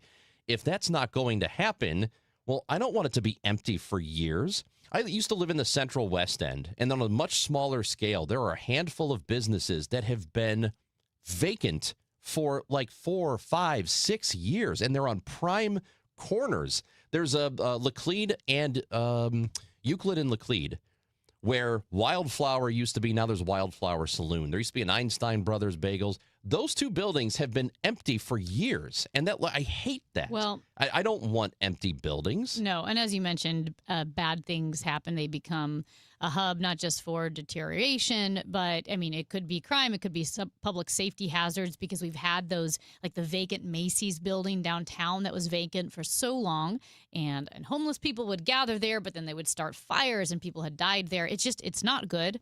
And I will also say this. Just notice for the entire Blues season, when you drive down Highway 40, it says A. Maury because the R has been out on the Armory line, on the Armory sign. On the and even the that lit up sign. That is a broken Windows theory thing. It looks like nobody cares. It says A. Maury. It's been like that for almost a year, and it's just it's kind of a reminder that nobody cares. So at least if somebody takes care of the building, that's an improvement. We are very excited to have coming in studio in just a moment retired U.S. Army Lieutenant General. He served as the commanding general of the U.S. Army Europe and the 7th Army, Mark Hertling, also a St. Louisan. He'll be in studio when we come back on KMOX. Spring cleaning rule number 1, out with the old, in with the new. And frankly, your family's old internet connection is a dinosaur. Upgrade to the 1 gig modern family standard from i3 Broadband. It's 100% true in-home fiber with equal upload and download speeds, so your teenager's gaming won't crash your video call. Even better, we're currently offering our longest price guarantees ever on our gig speed internet services. Say goodbye to exploding promo prices and hello to budget certainty. Visit i3broadband.com/radio and start your spring off right. Hey Missouri, it's game time. Start betting like a pro with the world's largest sportsbook at your fingertips. Hi, I'm Derek Stevens. I'm a lifelong sports bettor and I'm the owner of Circus Sports. It's sports betting the way it should be, with high limits, player-friendly pricing, exceptional customer service, and more. Download your new bookie at circusports.com. The action starts now, Missouri. Experience the difference with Circus Sports. Bet like a pro. Must be 21 or older. Gambling problem? Call 1-800-GAMBLER. My name is Whitney Allen, and I'm a widow. My husband, Ryan, died. We never thought we'd ever have to use life insurance, but the unexpected happened. With Ethos, signing up was fast and 100% online. You can get a quote in seconds, apply in minutes, and get same-day coverage. No medical exams, and you can get up to $3 million worth of coverage. I'm grateful we were prepared. Get your free quote at ethos.com/radio. That's ethos.com/radio. Paid spokesperson. Time spent on application may vary. Online health questions required. Wesley Financial Group is not a law firm, and Chuck McDowell, definitely not an attorney. This is Chuck. Do you feel stupid for buying a timeshare? Don't. It's not your fault. You were most likely told you could rent it, and it was a great financial investment. And the deal was available today only. If this happened to you, contact your resort or Wesley Financial Group for help today. Call Wesley now for your free exit information kit. 800-939-1441. 800-939-1441. Sunday, April 26th is packed with fun. When the Cardinals welcome the Seattle Mariners, you can score a classic chain-stitch Cardinals hat presented by Coca-Cola. Plus, kids 12 and under receive a Fredbird Hall of Fame ring presented by the Pasta House Company. And get the chance to run the bases after the game. Giveaways, post-game fun, and Cardinals baseball all in one big Sunday showdown. Get your tickets now at cardinals.com/promotions. This is Matthew Liberatore. Get your tickets now at cardinals.com. Every Sunday home game is a Kids Sunday at Busch Stadium. From Team Fredbird and games to a kid-friendly DJ, ice cream, and family-favorite activities. Sundays are built for young fans. Plus, select Sundays feature kids run the bases after the game. It's a day made for smiles, memories, and Cardinals baseball together. Make Sundays your family tradition at Busch Stadium. Tickets and details at cardinals.com/KidsSunday. The trusted voice of St. Louis. KMOX AM St. Louis. KMOX FM Hazelwood. Always live on the free Odyssey app.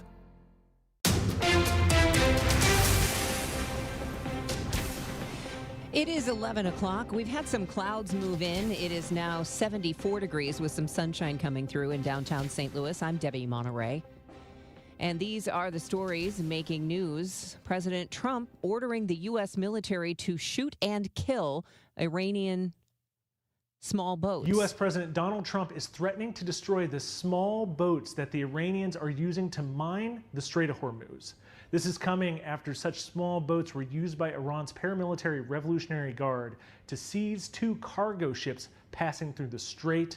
That strait in peacetime sees about 20% of all crude oil and natural gas pass through it. We're talking about the Strait of Hormuz. That is AP correspondent John Gambrill.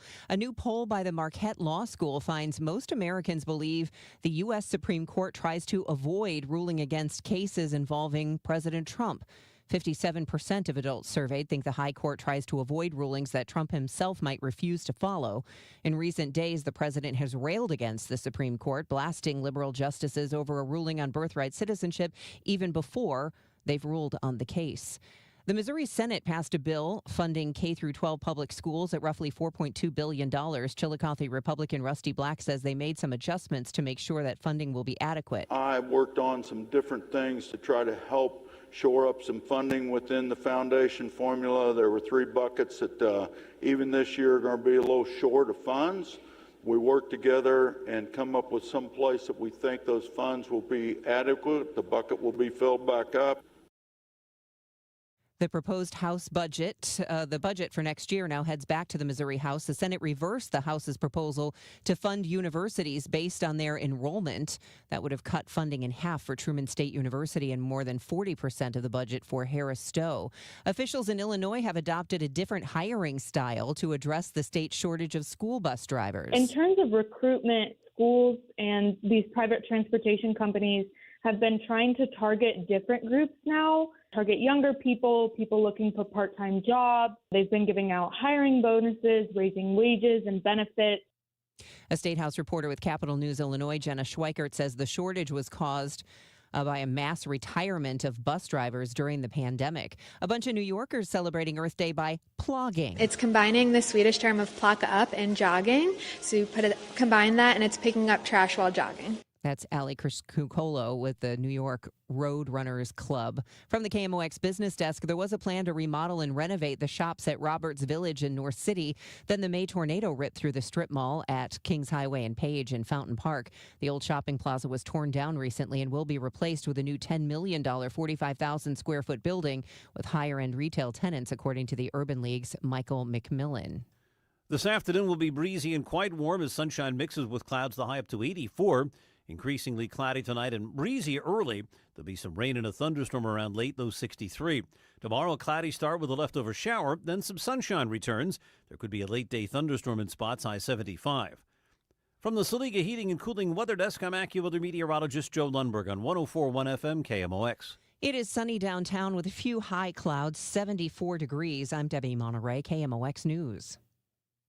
Weather sponsored by Renner Garage Door, forward and back, RENNER. Giddy up! Cardinal Cowboy for Team Renner here, America's oldest family-owned garage door company serving both wholesale and retail markets. Free repair or replacement quotes and $100 off a new garage door. RENNER. Chris and Amy now. The Dave Glover Show at 1 on the voice of St. Louis, KMOX. Well, we are very happy, as we said at the end of the last segment, to have with us in studio retired U.S. Army Lieutenant General who served as the commanding general of the United States Army Europe and the 7th Army. He is a contributor to the Bulwark now and has a new book, If I Don't Return, A Father's Wartime Journal. St. Louisan Mark Hertling is with us on KMOX. Where'd you go to high school? CBC, right? CBC. In fact, I was just there. I was just there. Did you know that? No. I was there this morning saying, giving the farewell to the senior class. That's what I was doing, which was awesome. Yeah. Because they were all wearing, the ones that are going to college, which was about 90% of them, all had their college shirts on where they were going. Nice. I got to diss a guy that's going to the Naval Academy, which is always fun. And it's a great group of young men. And we talked about brotherhood for life and how to stay engaged. And my message to them, which is a message I also write about in the book, is quit counting that they have 18 days till graduation. Oh, yeah.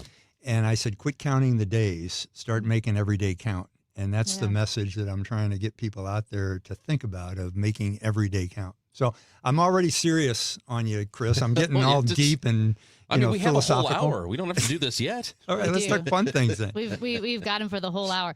Well, I guess Because here's the thing. Like I said, we got your book, If I Don't Return, A Father's Wartime Journal.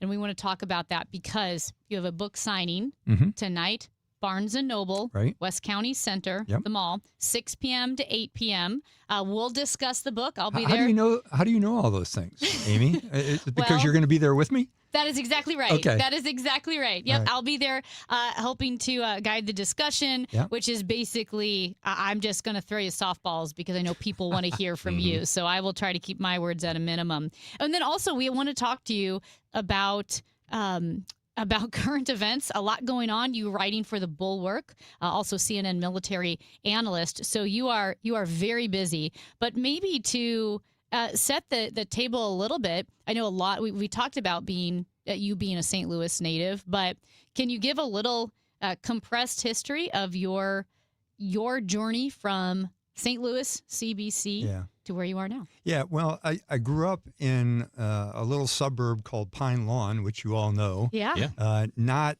from a family that my dad used to say they were upper lower class on a good day, and he was a salesman. Grew up in St. Paul the Apostle Parish, which is no longer there, but had sort of a loan to attend CBC. They give about 50% of their students loans to get in there, and it was just really a critically important part of my life in terms of teaching me about the LaSallian tradition and serving others and those kind of things. Came to my senior year, and I applied to a couple of colleges. I got accepted into Notre Dame and Purdue, but I couldn't afford either one of those. And I had a guidance counselor at CBC, a guy named Mr. Jim Sinner, who kind of pushed me toward the military academy. Went there, and by the way, it was when I went off to West Point in June or July of 1971, it was the first time I ever left the city. The first time I ever got on an airplane to fly to New York. I was all by myself. My parents couldn't afford to go with me. I took a bus from New York City up to West Point the following day on the 1st of July to enter the class of 75. And since that time, by last count, because of the Army and some other things, I've been able to travel to 123 different countries and met a whole lot of great people, seen a whole lot of great cultures, and that's what 44 decades in the military does for you. When did you know this was going to be a career for you? Because it isn't for most. That they go in, they serve time for a while, then they come out and do something else. Yeah, well, I got to my first day at West Point, something they call Beast Barracks, and after the first day, I said, "What the hell have I gotten myself into?" Because it was bizarrely weird, and it wasn't until I got into the real Army where I said, "This is pretty cool." Because you meet and work with a lot of great people. In the military, they always, at every level, give you more responsibility and authority. You find yourself in bigger and bigger organizations doing larger and more dynamic things. And it was just an exciting career. I mean, it was fun going from one place to another. My wife and I, in 38 years in the military, moved 24 times. We lived in Europe for 12 years. I lived in the Middle East for 3 years in combat, a little bit of time in Asia, but it was just an adventurous life, and I loved it just because of the people and the dynamics of it all. And as far as being an officer, at what point in your military career did you think that was going to be a thing for you, that you were going to reach higher ranks? I never thought about reaching higher ranks, Chris, to be honest with you. I mean, that's one thing. A lot of young lieutenants ask me that. When did you think you would be a general? Never thought that. In fact, one of the things I told one kid, and it surprised them, I said, I think the Army just kept me in because they wanted to show that they had a sense of humor, you know? But it's just doing your job and doing the best you can to defend the country. And that drove me. Being part of something that was bigger than me. So anyway, yeah. It's so interesting, too, and you do touch on this in your book, but you said you went to West Point on 71. Mm-hmm. So you entered the military full-time in the heart of the Cold War. Yeah. Well, actually, I entered, Vietnam was still going on. Vietnam was still going on. And Okay. about the third year at the academy, there was an announcement saying we're no longer sending graduates to Vietnam because of the peace process. So the Army literally shifted from the Vietnam War to Europe and the Cold War. And at the time, we had about 350,000 U.S. soldiers in Europe in different places because the Cold War was hot and heavy. That was my next 10 years, 15 years of service. And again, the book has been so interesting, but as you said, you're in Europe, the Cold War, and your career has spanned such an evolution of war and combat from the Cold War to Desert Storm to fighting terrorist cells. What about that jump from the Cold War to Desert Storm? Yeah, I describe this in the book because doing border patrols, looking across the borders of Czechoslovakia and East Germany for 10, 12 years, and then suddenly the wall came down. And I was actually in Germany when the wall came down, when the Iron Curtain fell. And in fact, we were on a border when it did open up. And suddenly it was a peace dividend. And everybody says, oh, man, this is great. You know, we had, my class from West Point had about 12 years in service at the time, 14 years in service at the time. And we thought, we're never going to see a war, which is great. And then a year later, Saddam invaded Kuwait. And suddenly we were told, turn from a defensive force in Europe to an offensive force in Iraq. And we had to, it's a shift of mindset, going from one thing to another. And what I try and describe in the book is during that 4-decade career, I'm also shifting from Vietnam to Cold War to peace dividend to counterinsurgency in Iraq the first time, counterterrorism. So you see different mission sets, which are all extremely difficult. And then coming back to Europe later on, it was theater security cooperation, building our partnerships with the 49 other countries in Europe who were our allies and partners, which is a different dynamic as well. Seeing some other conflicts that were minor, doing a non-combatant evacuation operation or preparing to do one, which luckily we never had to do in a country that I won't name, of getting the American citizens out of there. So it reinforces the point about the kinds of things you're asked to do as a leader in the military.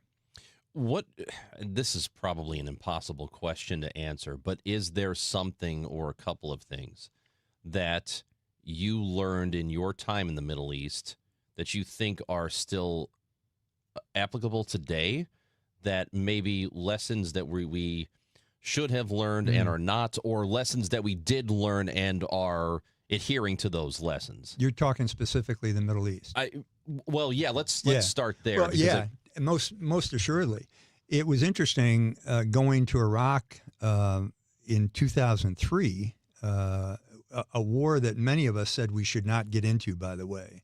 But going there and understanding the people, the cultures, the institutions, because in the Middle East, both in the Arab world and the Persian world, institutions matter more than individuals. And I think that's one lesson we have not learned, and we're seeing it in come alive today because we're still thinking about personalities, the Ayatollah, the IRGC. What we really should be thinking about is institutions and how they foster one another. But, you know, in the Middle East, I would, in a simplistic way, say the population is all about first God and then tribes and then the nation and then families. Or maybe the nation and the families are flip-flop. So as you have God first in a theocratic state, and then institutions like the Shah or the Ayatollah or the IRGC, you think about things differently because you're not trying to counter people or individuals. You're countering big institutions, which I think is one of the issues today that we're having trouble with. So would you say that is one of the differences, because you mentioned Iraq, but you had talked in the book about how Desert Storm, like there was a front. Mm-hmm. Yeah, it was a conventional fight. It was a conventional fight. Yeah. But then Iraq in the early 2000s, you had to talk to the community. There were cells. Were both of those examples of institutions, or just the Iraq in the early 2000s? No, Iraq in the early 2000s were all about the fall of a government, an institution, and then the tribes taking over. And what we found very quickly is Saddam Hussein, for all the badness that he exhibited, he was magnificent in terms of playing the tribes. And we had to learn that issue as well. You know, the tribal hierarchy is important, and how you deal with the sheikhs, the people who run the tribes that are families, combination of families, is somewhat important, and what the culture of the tribe is. When I went back to Iraq in 2007 and was responsible for the northern part of the country, one of the tribes we had, the Shamari tribe, had been smugglers their entire history. You know, when the Silk Road went from Syria to Persia, they were the ones that ran the Silk Road from a smuggling operation. Well, today, or back then, and to a degree still today, they began smuggling terrorists from Syria into Iraq to try and rebuild the caliphate. So yeah, you've got to understand the culture and the dynamics of the people who are contributing to the culture. And that's one of the biggest things I've learned during my entire career is whenever you go somewhere, the first thing I always tried to do was learn the language for saying hello and thank you, and then after that, learning how to order a beer in their particular language, but also understanding how the cultures come together. And that's just part of the immersion that you have to understand. Retired Lieutenant General of the U.S. Army Mark Hertling is with us. We have him until 1 o'clock, and somehow we have an hour, and it feels like it's still not enough. But we are going to extend the conversation when we come back with the General in just a moment on KMOX. I'm John Morgan of Morgan & Morgan. Why should you hire America's largest injury law firm for your case? There's lots of reasons. Just like there's a reason millions of people called us last year in their time of need. When it comes to fighting for justice and compensation, millions of people across the country trust us to go to battle for them. We became the largest injury law firm in the world for a reason. There's only one Morgan & Morgan, forthepeople.com. Injured? Dial #law or visit forthepeople.com for an office near you. This is Congressman Bob Onder. Americans demanded border security, and House Republicans delivered. According to the Department of Homeland Security, for 10 consecutive months, U.S. Customs and Border Protection has reported 0 illegal aliens released at the border. I'm proud to have worked with the Trump administration to secure our southern border and uphold our immigration laws, and will keep fighting to advance strong policies that protect Missourians and keep America safe. Paid for by official funds authorized by the House of Representatives. And Doug. There's nowhere I wouldn't go to help someone customize and save on car insurance with Liberty Mutual, even if it means playing in a football game. Boom! 42! You're going down, Doug! Oh, yeah? Your price on car insurance when you customize and save is going down. Hey! Limu? What are you doing on their team? Only pay for what you need at libertymutual.com. Liberty, liberty, liberty, liberty. At Audion Hearing, our mission is simple: to make better hearing affordable for everyone. We're proud to offer high-quality, rechargeable hearing aids starting at just $98. Clear, comfortable, and ready to use right out of the box. And here's a study worth hearing. Research shows that wearing hearing aids can reduce your risk of dementia by up to 61%. Join over 1 million happy customers and hear the difference today by going to audionhearing.com. That's AUDIEN hearing.com. Homeowners, I know a lot of you are worried about one thing when it comes to selling, and that's leaving money on the table. Hey, this is Kevin Wheeler. I'm here with Gloria Liu with Your Home Sold Guaranteed Realty. So, Gloria, how do you help sellers make sure that they get top dollar? The reality is, most homes don't sell for what they should. I see it happen all the time. They either price it wrong or they don't create enough demand. But with over 2,400 buyers in my buyers in waiting database and my exclusive pricing strategy, I'm able to offer my seller a 100% market value guarantee. And if I can get you 100% of your home's market value, I'll pay you the difference. So you don't have to wonder if you left money on the table. You can sell with confidence, knowing you maximize your sale. Make sure you get every dollar for your home. That's why you call St. Louis real estate expert Gloria Liu at 314-325-6888 or visit GloriaHasTheBuyers.com. That's GloriaHasTheBuyers.com. Gloria and seller must agree on price and possession. Glover here for my friends at Cantor Injury Law. Cantor is local, and we're here doing the work every day. We're right here in St. Louis, and we're ready to fight for you. CantorInjuryLaw.com or call 314-628-9999. The choice of a lawyer is an important decision and should not be solely based on advertisements. Attention business owners with a net income over $500,000. You need to work with a tax strategist that understands your entrepreneurial mindset. Download the most recent white paper written by E3 Consultants Group titled The Power of a Professional Tax Strategy Team. Go to e3wealth.com/radio to obtain a copy. It's time to learn about wealth and tax strategies that protect your personal and business economy. E3 is ready to help you think differently about your finances. Educate, empower, enlighten. That's the E3 difference.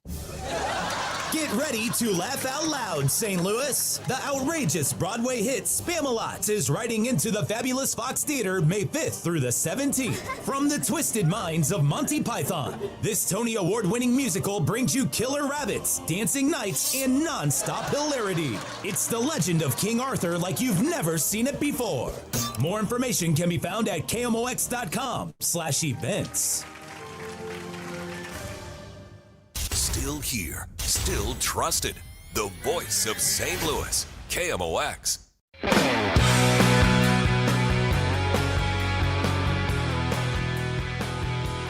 Well, we are just honored to have retired U.S. Army Lieutenant General Mark Hertling in studio. He is on a countrywide book tour.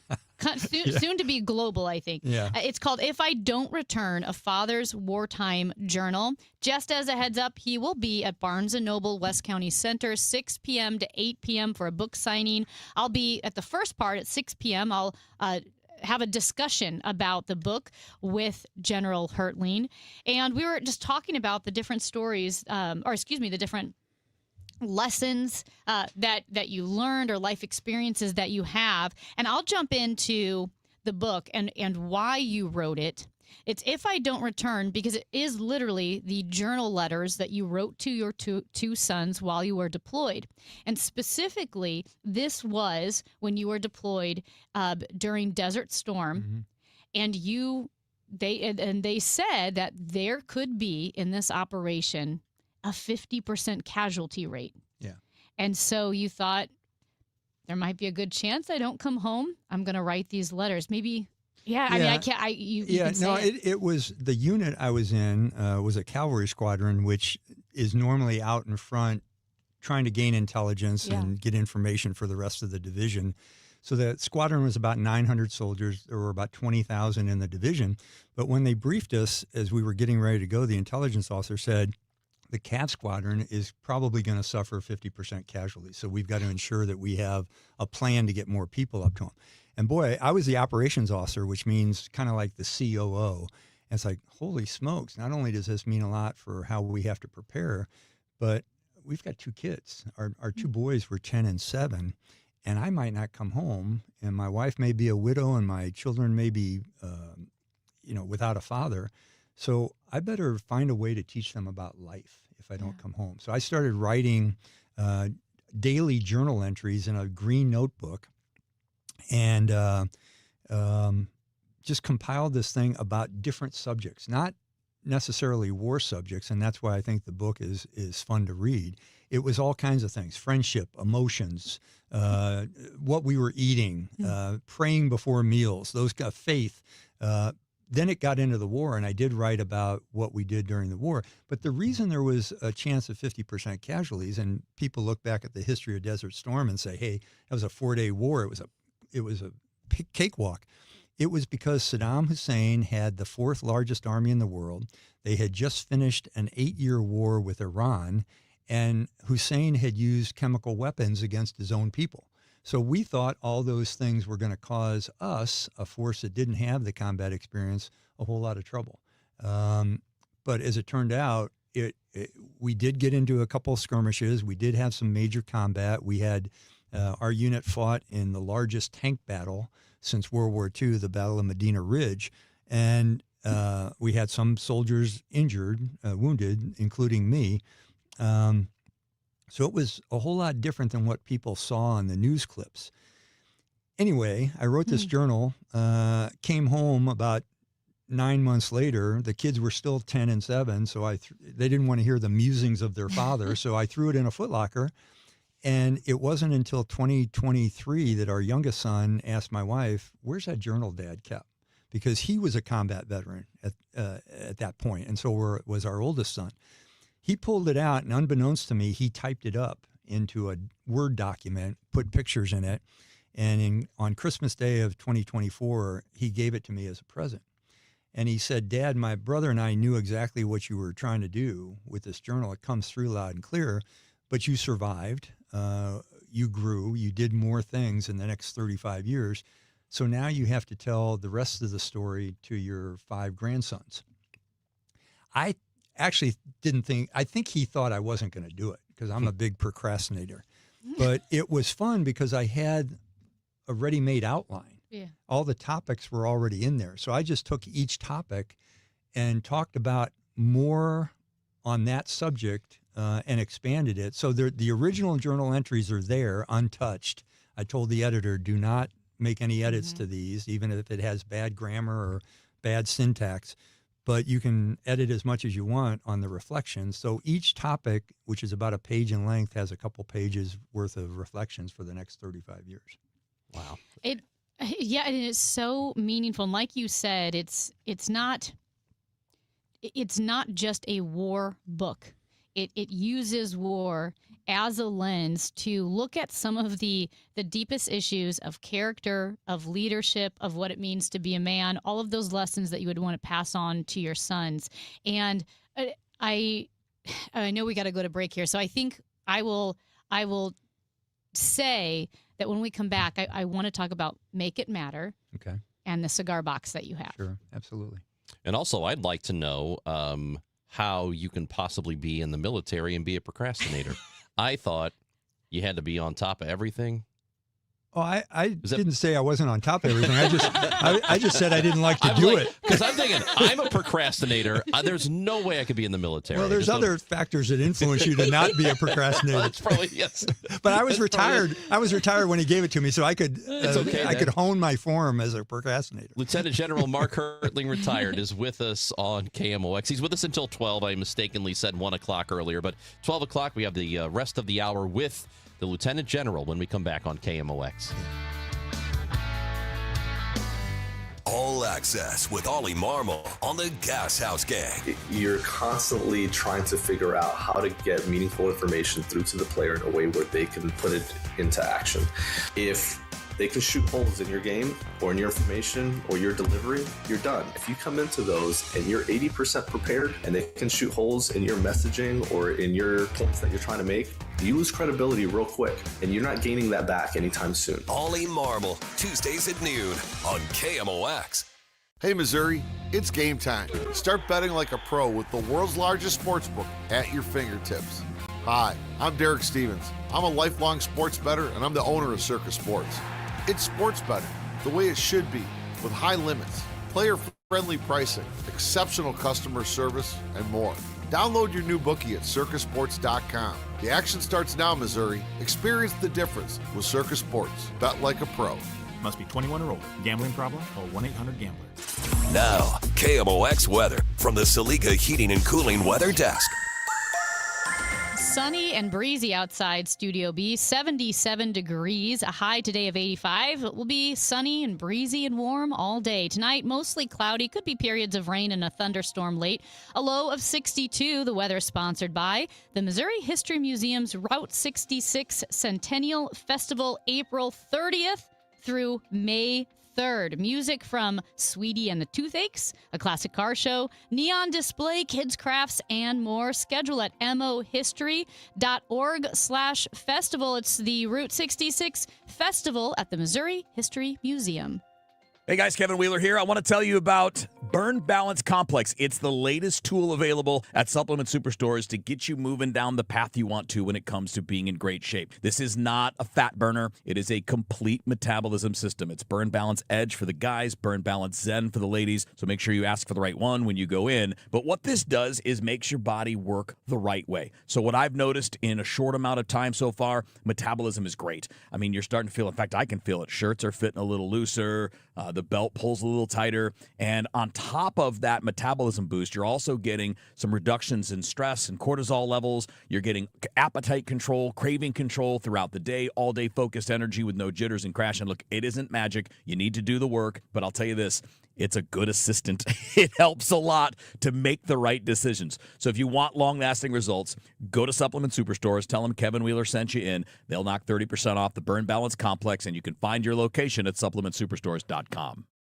All right, I just had my second facial at the Only Facial, maybe like a week ago now, and this is the most excited I've been to talk about it because I can actually see a difference. I'm in my 40s, I'm paying attention to wrinkles and sunspots and all that good stuff, and I was kind of intimidated by all of the products and services that are out there. The Only Facial simplifies it, and you see results. TheOnlyFacial.com, you can make an appointment. It's super easy. Also, the whole facial, each time it's $125. That includes gratuity, so you don't have to stress out about tipping or that they're going to try to sell you products. They don't do that. They don't sell products. And there's a location near you. University City, De Pere, Clayton, Sunset Hills, Frontenac, Creve Coeur, the streets of St. Charles, and Edwardsville. I am already counting down the days to my next facial because my skin is glowing and some of those sunspots are fading. And like I said, this is about as excited as I've ever been to talk to you about something. TheOnlyFacial.com, TheOnlyFacial.com. Hi, St. Louis. This is Ben Barnett, board-certified master arborist and owner of Timberline Professional Tree Care. The weather's warming up, flowers are blooming, and it's time to get back outside and start thinking about your trees. When you reach for your phone to call a tree contractor, we hope you'll give Timberline the opportunity to earn your business. Timberline is locally owned and operated and fully dedicated to delivering the best overall customer experience while providing the highest quality care for your trees. Every one of our crews includes at least one ISA-certified arborist on site, not just in the office, but right there at your home, so you can be confident the work is done safely, correctly, and always with your tree's best interests in mind. From planting and fertilization to pruning and removal, we're committed to excellence in everything trees. So when it's time to make that call Timberline Professional Tree Care at 636-479-7475 or visit us online at stltreecare.com. This is the Gas House Gang from KMOX. Bernie Nicholas and the Gas House Gang, today at noon on America's Sports Voice, KMOX.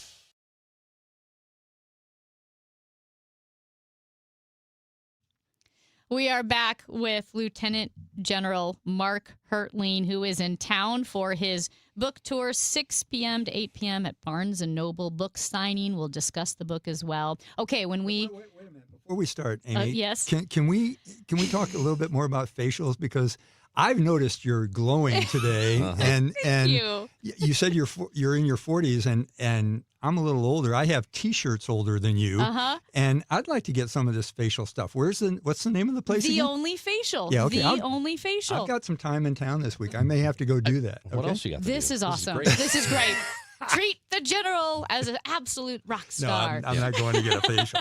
Just to clarify that, I'm not going to. But you could. Like he's got time for this, the book signing, Cardinals game. Yeah. That's it. CBC. Yeah. CBC, you went by? Yeah. Throwing out the first pitch. Yeah, that's what they say. First pitch at the Cardinals game. And, okay, so let's return back to your book and really struck by the phrase, make it matter, and the cigar box that you have. And I'll let you explain what those are. Yeah. During the tour in Iraq in 2003 and 2004, I was in a one-star general assistant division commander of the 1st Armored Division. My boss was a guy named General Marty Dempsey, who actually happened to be my best friend. We met as captains when we were young and lived in a duplex together. And suddenly he's now my boss as a 2-star.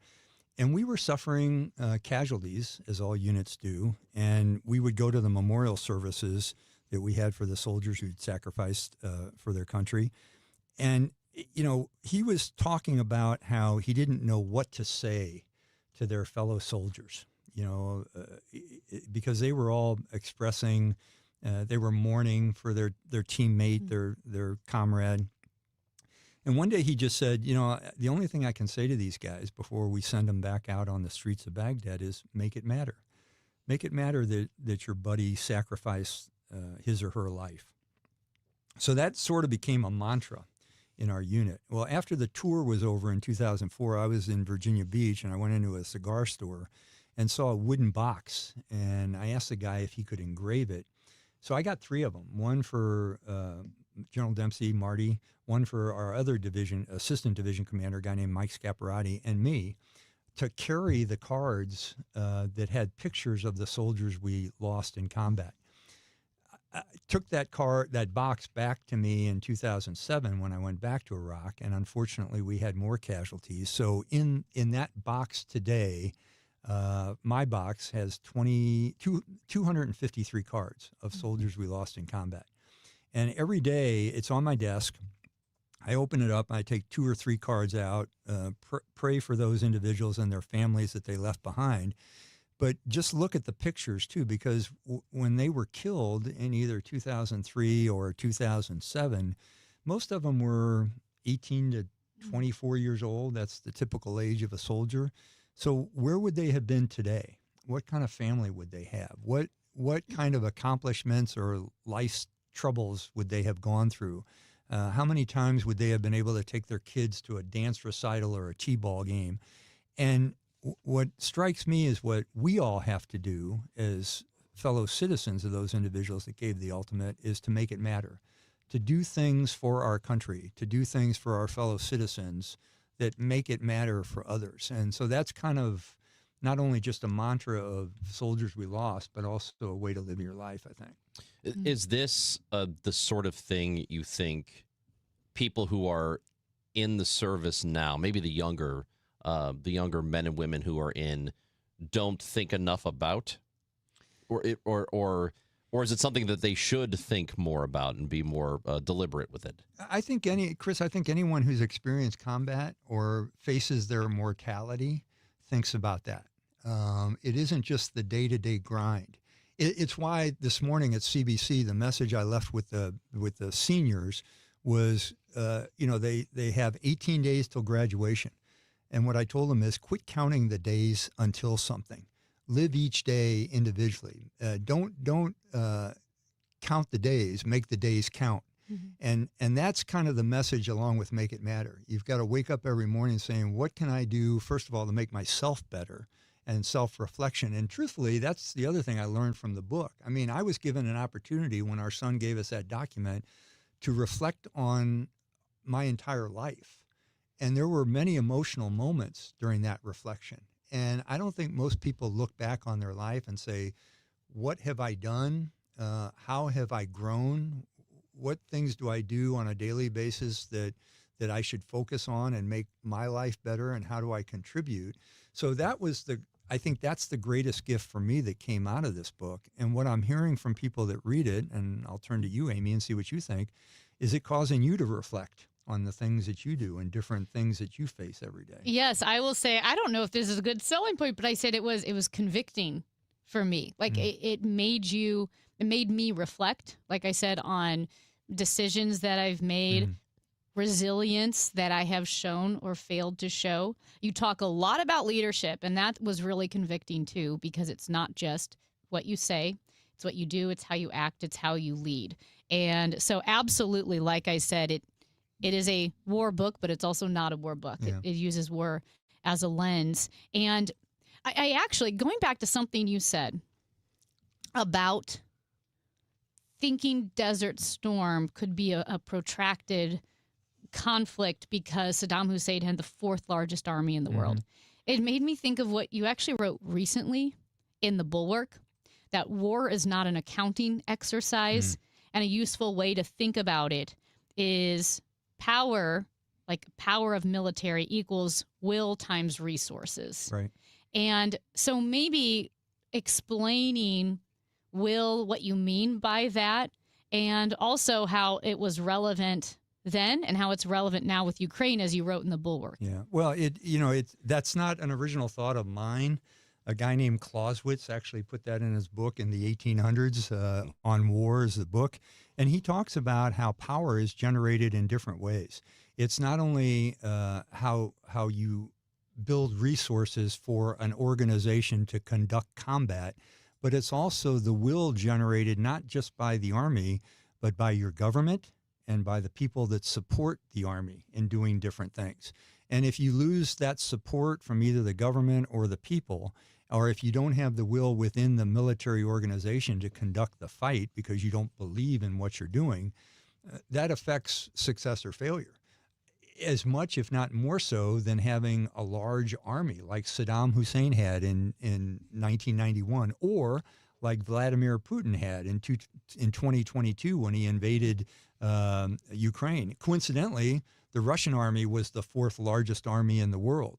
They're not even the fourth largest army in Ukraine today. I mean, they have lost so much that they've suffered from a resource perspective, primarily because the will wasn't supporting.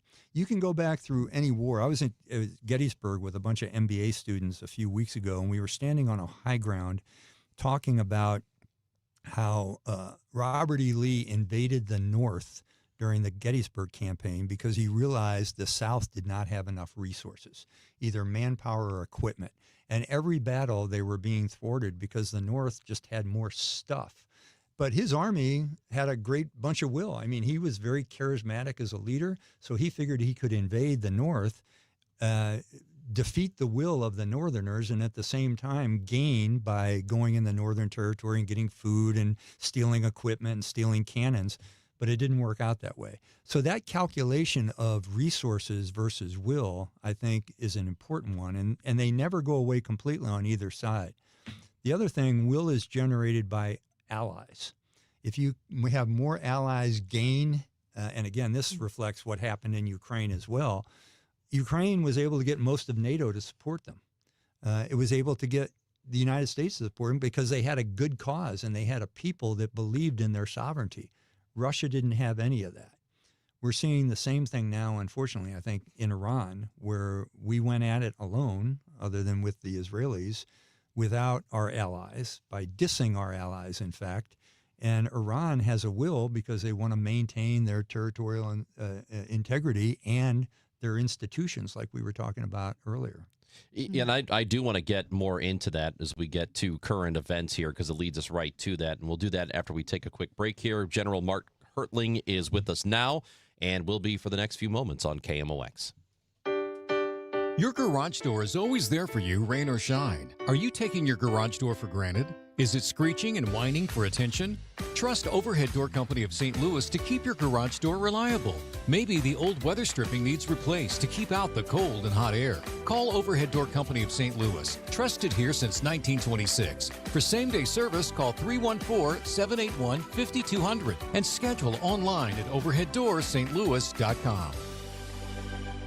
It seems like just yesterday when I captured my son's first steps, or when we recorded his soccer games on VHS tapes. Those moments are gone. But the old home movies and pictures don't need to be. That's why my son created Legacy Box. That's right, Mom. Over 1 million families have used Legacy Box to digitally preserve their old home movies and photos. Simply fill Legacy Box with your old camcorder tapes, film, and photos. They will professionally digitize and send them back on DVDs, thumb drive, or the cloud. With Mother's Day around the corner, it's the perfect time to get your Legacy Box and save your family's history. After all, few things are as important as protecting your precious memories. Give your mom a Mother's Day present she'll never forget. Take advantage of our Mother's Day sale, which starts now. It's our best deal of the year. Save up to 60% off. Visit legacybox.com/radio and for a limited time, get an incredible 60% off your order. That's legacybox.com/radio for 60% off. Legacybox.com/radio. SNL Coin. We buy gold and silver coins, silver and gold jewelry. Also buying gold-filled and silver plates. Before you sell, call SNL. 314-544-3600. 314-544-3600. SNL Coin. There's a new kind of energy at Starbucks. When your day needs a reset, try the all-new energy refreshers. Strawberry acai, mango dragon fruit, or the all-new mango strawberry. The refreshers you love, now with extra caffeine. New energy refreshers only at Starbucks. Pump up the volume. Business moves fast. Pump up the volume. When you ship with USPS Ground Advantage, you can keep up with confidence. Visit USPS.com/Ground Advantage to learn more. In 1991, John and Cindy Morelli started Morelli Tuck Pointing. As of today, they've won just about every award possible for the tuck pointing business. The BBB Torch Award, the Next Door Neighborhood Fave Award, and an A+ rating from the Better Business Bureau. For homeowners, this is a great time to get a free inspection of your basement, your brick or stone fireplace, your garage interior, your porch, and maybe even your walkway. Indoor tuck pointing can be started now. Hi, this is Charlie Brennan. My wife Beth and I have used Morelli Tuck Pointing to work on 2 of our homes now over the last 25 years. We have found the Morelli bids to be fair, their crews are very polite, and they clean up after themselves. But most importantly, their work is beautiful. Family owned and operated since 1991. 314-645-1387, MorelliTuckPointing.com. The Chris and Amy Show on 104.1 FM, KMOX. Just a little bit more time with General Mark Hertling, who is with us on KMOX here in studio. We were talking about, we just sort of got into the Iran situation, and this has been going on now for a couple of months. And as you mentioned, we didn't really have a whole lot in terms of allies that have joined us on this. I mean, Israel is part of the fold. As you look at the operation and looking at it from a distance now, what is your confidence level that this can be done relatively quickly, whatever it is they're trying to accomplish? I would state emphatically, and I'll put a week's pay on that, even if I'm not working right now and getting a whole lot of pay, but it's not going to be over quickly. I mean, there are too many factors involved now that tell me that you can't strike a deal because some of the elements of a deal have already been struck with the Iranians, and they've been destroyed. There's a lack of trust on both sides toward the other. That's going to make it compounded. You have Iranians who have already put mines in their sea and along the Strait of Hormuz. So even demining operations will take a very long time. You've got allies who are concerned about how they contribute to this because they didn't want to get into it in the first place. And again, it goes back to, we were talking about will and resources before, but I can also go back to Desert Storm and even the Iraq War of 2003. There was a great deal of emphasis in trying to establish a strategy and pulling allies into that strategy, which they did, and they contributed significantly. Now, the strategy turned out to be a little bit flawed. It wasn't executed all that well, and it created what we in the military would call a second front. I mean, we were fighting in Afghanistan. Suddenly, we're switching over to Iraq, and that's problematic. So not to get deep into a war college seminar here, but there are just too many things that occur when you don't go into an operation with a clear end state of what you're trying to accomplish and plans associated with that end state. And I don't think we had that going into this conflict. Yeah, you talk a lot about the importance of planning and how there is planning ahead, and then there's like planning in the midst of crisis and chaos. Adapting the plan. Adapting the plan. But you got to have a plan first to adapt from right when something like that happens, And how important that is. And with Desert Storm, George H.W. Bush, President George H.W. Bush, he had the military force, but like you said, he built the will. He had congressional authorization, communicated clearly with the American people, and then also had a broad international coalition. Right. That planning to plan, and having that will, that also could change what the situation might look like now. Like if the United States had maybe built a coalition, coalition congressional authorization. Inform the American people. Inform the American people. It doesn't mean that the situation would look exactly like it is now. It could look different. Is that correct or incorrect? I think so. It could look exactly the way it is right now, but I don't think it would. And here's why I say that too, Amy. I mean, we're starting to hear a lot of analysts, especially military and intelligence analysts on different cable TV channels saying we should have expected this. And the reason they're saying that is because, I mean, as recently as 1986, when I was a young major at Fort Leavenworth going to school at the Command and General Staff College, we war gamed an operation against Iran. And the first thing that happens is they close the strait in a major operation. That's what they will do. So we probably had all sorts of contingency plans associated with what they actually did, but it appears to me like many of those caught our administration by surprise, which is unfathomable to me. So, I mean, I've always found it. It seems like here we have quite a bit of confidence in our military, which our ability is best in the world, right? But there's always this overconfidence that anything we do, we can handle this quickly. We could cakewalk this Iran thing, and then it'll be over. Americans are very impatient. Yeah. They want solutions today. And I think that is part of the issue. The second thing I think has occurred over the last couple of decades is increasingly the American citizenry are depending on the military to do everything, to get us out of trouble as a nation whenever we experience trouble. And what we learn when we study strategy in the war colleges as a military guy is that national power consists of four big areas. It's the military, 1, it's information, 2, it's diplomacy, 3, and number 4, it's economy. So it spells out DIME, diplomacy, information, military, economics. If we're only relying on one element of power and not a whole of government approach to the most important thing a government does, and that's go to war, because you're offering up sons and daughters of your citizens in combat and potentially losing lives, we're not doing it right. How important is soft power in this equation? It's hugely important. Because I feel like we've lost quite a bit of that. Yeah, we have, because, again, we are depending on the military.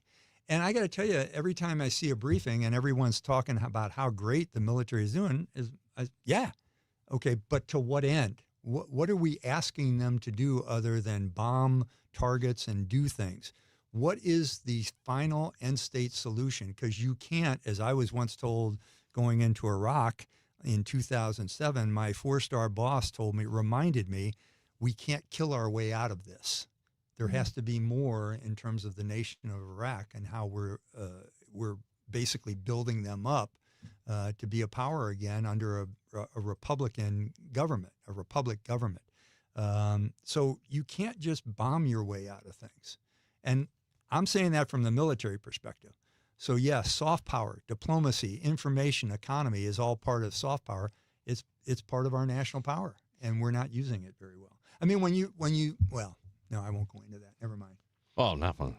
Well, since I started, when you don't even have the Secretary of the Treasury or the Secretary of Commerce in warfighting meetings, in Oval Office meetings, when you're thinking about going to war, which evidently they did not have those individuals in there, it's and the information directors, the people like the Director of National Security or Intelligence, if they're not in the room, you're missing some input in terms of how you should do things. I know we don't have much time, but given everything that you've said, and I'm sure people in the military, those serving, know at least some of that, maybe some of the confusion, or it may feel lack of planning. What does that do to the morale of those serving? Yeah, I don't want to speak for all the military, Amy, but what I will tell you is and this comes out of the book too, I hope, because the book is about military families as well as military people like me. But first of all, if you give a clear mission to the military, go do this, that's what we do. We will do anything we're ordered to do by the civilian authority as long as it's legal. But you also have the families of the military. And my wife once told me that during Desert Storm, she was assuaged by Norman Schwarzkopf and the Secretary of Defense and Colin Powell as the chairman, and what they said to the American people. We're not assuaged sometimes right now by what we're being told because, truthfully, we often don't have a whole lot of trust in what we're being told. Lieutenant General Mark Hertling, we love having you in studio. We wish you could do this all the time, but we're just going to need you to fly back in once a month and just sit in with us. I'm thinking I need to fly back in to get a facial. From your skin will be glowing. We'll have a nameplate on the chair. There you go. We can make it happen. It'll be great. And I am extremely bummed I can't be at your book signing tonight. Unbelievable. Well, Amy will be there, and she'll hold there. you on. And I got to tell you, it is always a pleasure talking with you folks, coming in from a distance or sitting here in studio with you. It's always fun. You're my favorite people. Okay. Oh, we love having you in. Yep. Retired U.S. Army Lieutenant General Mark Hertling. His book is called "If I Don't Return: A Father's Wartime Journal." You should pick it up. Thank you, General, for coming in. Thank you all. It's Chris and Amy on KMOX. Back tomorrow at 9 a.m. on 104.1 FM. The Gas House Gang is next with Bernie. Time now for today's Spotlight on Money, sponsored by Wesley Financial. Looking for cheap airfare for summer vacation? Good luck. You may have to reconsider, especially since inflation is taking a bite out of your disposable income. Joe Brancatelli of JoeSentMe.com says smart packing can help you save on higher fees for checked luggage. It's down to one bag per person that you can carry on. That's the best way to save some money this summer. I'm Rob Hart. Wesley Financial Group is not a law firm, and Chuck McDowell, definitely not an attorney. This is Chuck. Do you feel stupid for buying a timeshare? Don't. It's not your fault. You were most likely told you could rent it, and it was a great financial investment. And the deal was available today only. If this happened to you, contact your resort or Wesley Financial Group for help today. Call Wesley now for your free exit information kit. 800-939-1441. 800-939-1441. Spring cleaning rule number 1, out with the old, in with the new. And frankly, your family's old internet connection is a dinosaur. Upgrade to the 1 gig modern family standard from i3 Broadband. It's 100% true in-home fiber with equal upload and download speeds, so your teenager's gaming won't crash your video call. Even better, we're currently offering our longest price guarantees ever on our gig speed internet services. Say goodbye to exploding promo prices and hello to budget certainty. Visit i3broadband.com/radio and start your spring off right. What if your bathroom felt less like a routine and more like a daily escape? Glover here for my friends at Michael's Baths. They can transform ordinary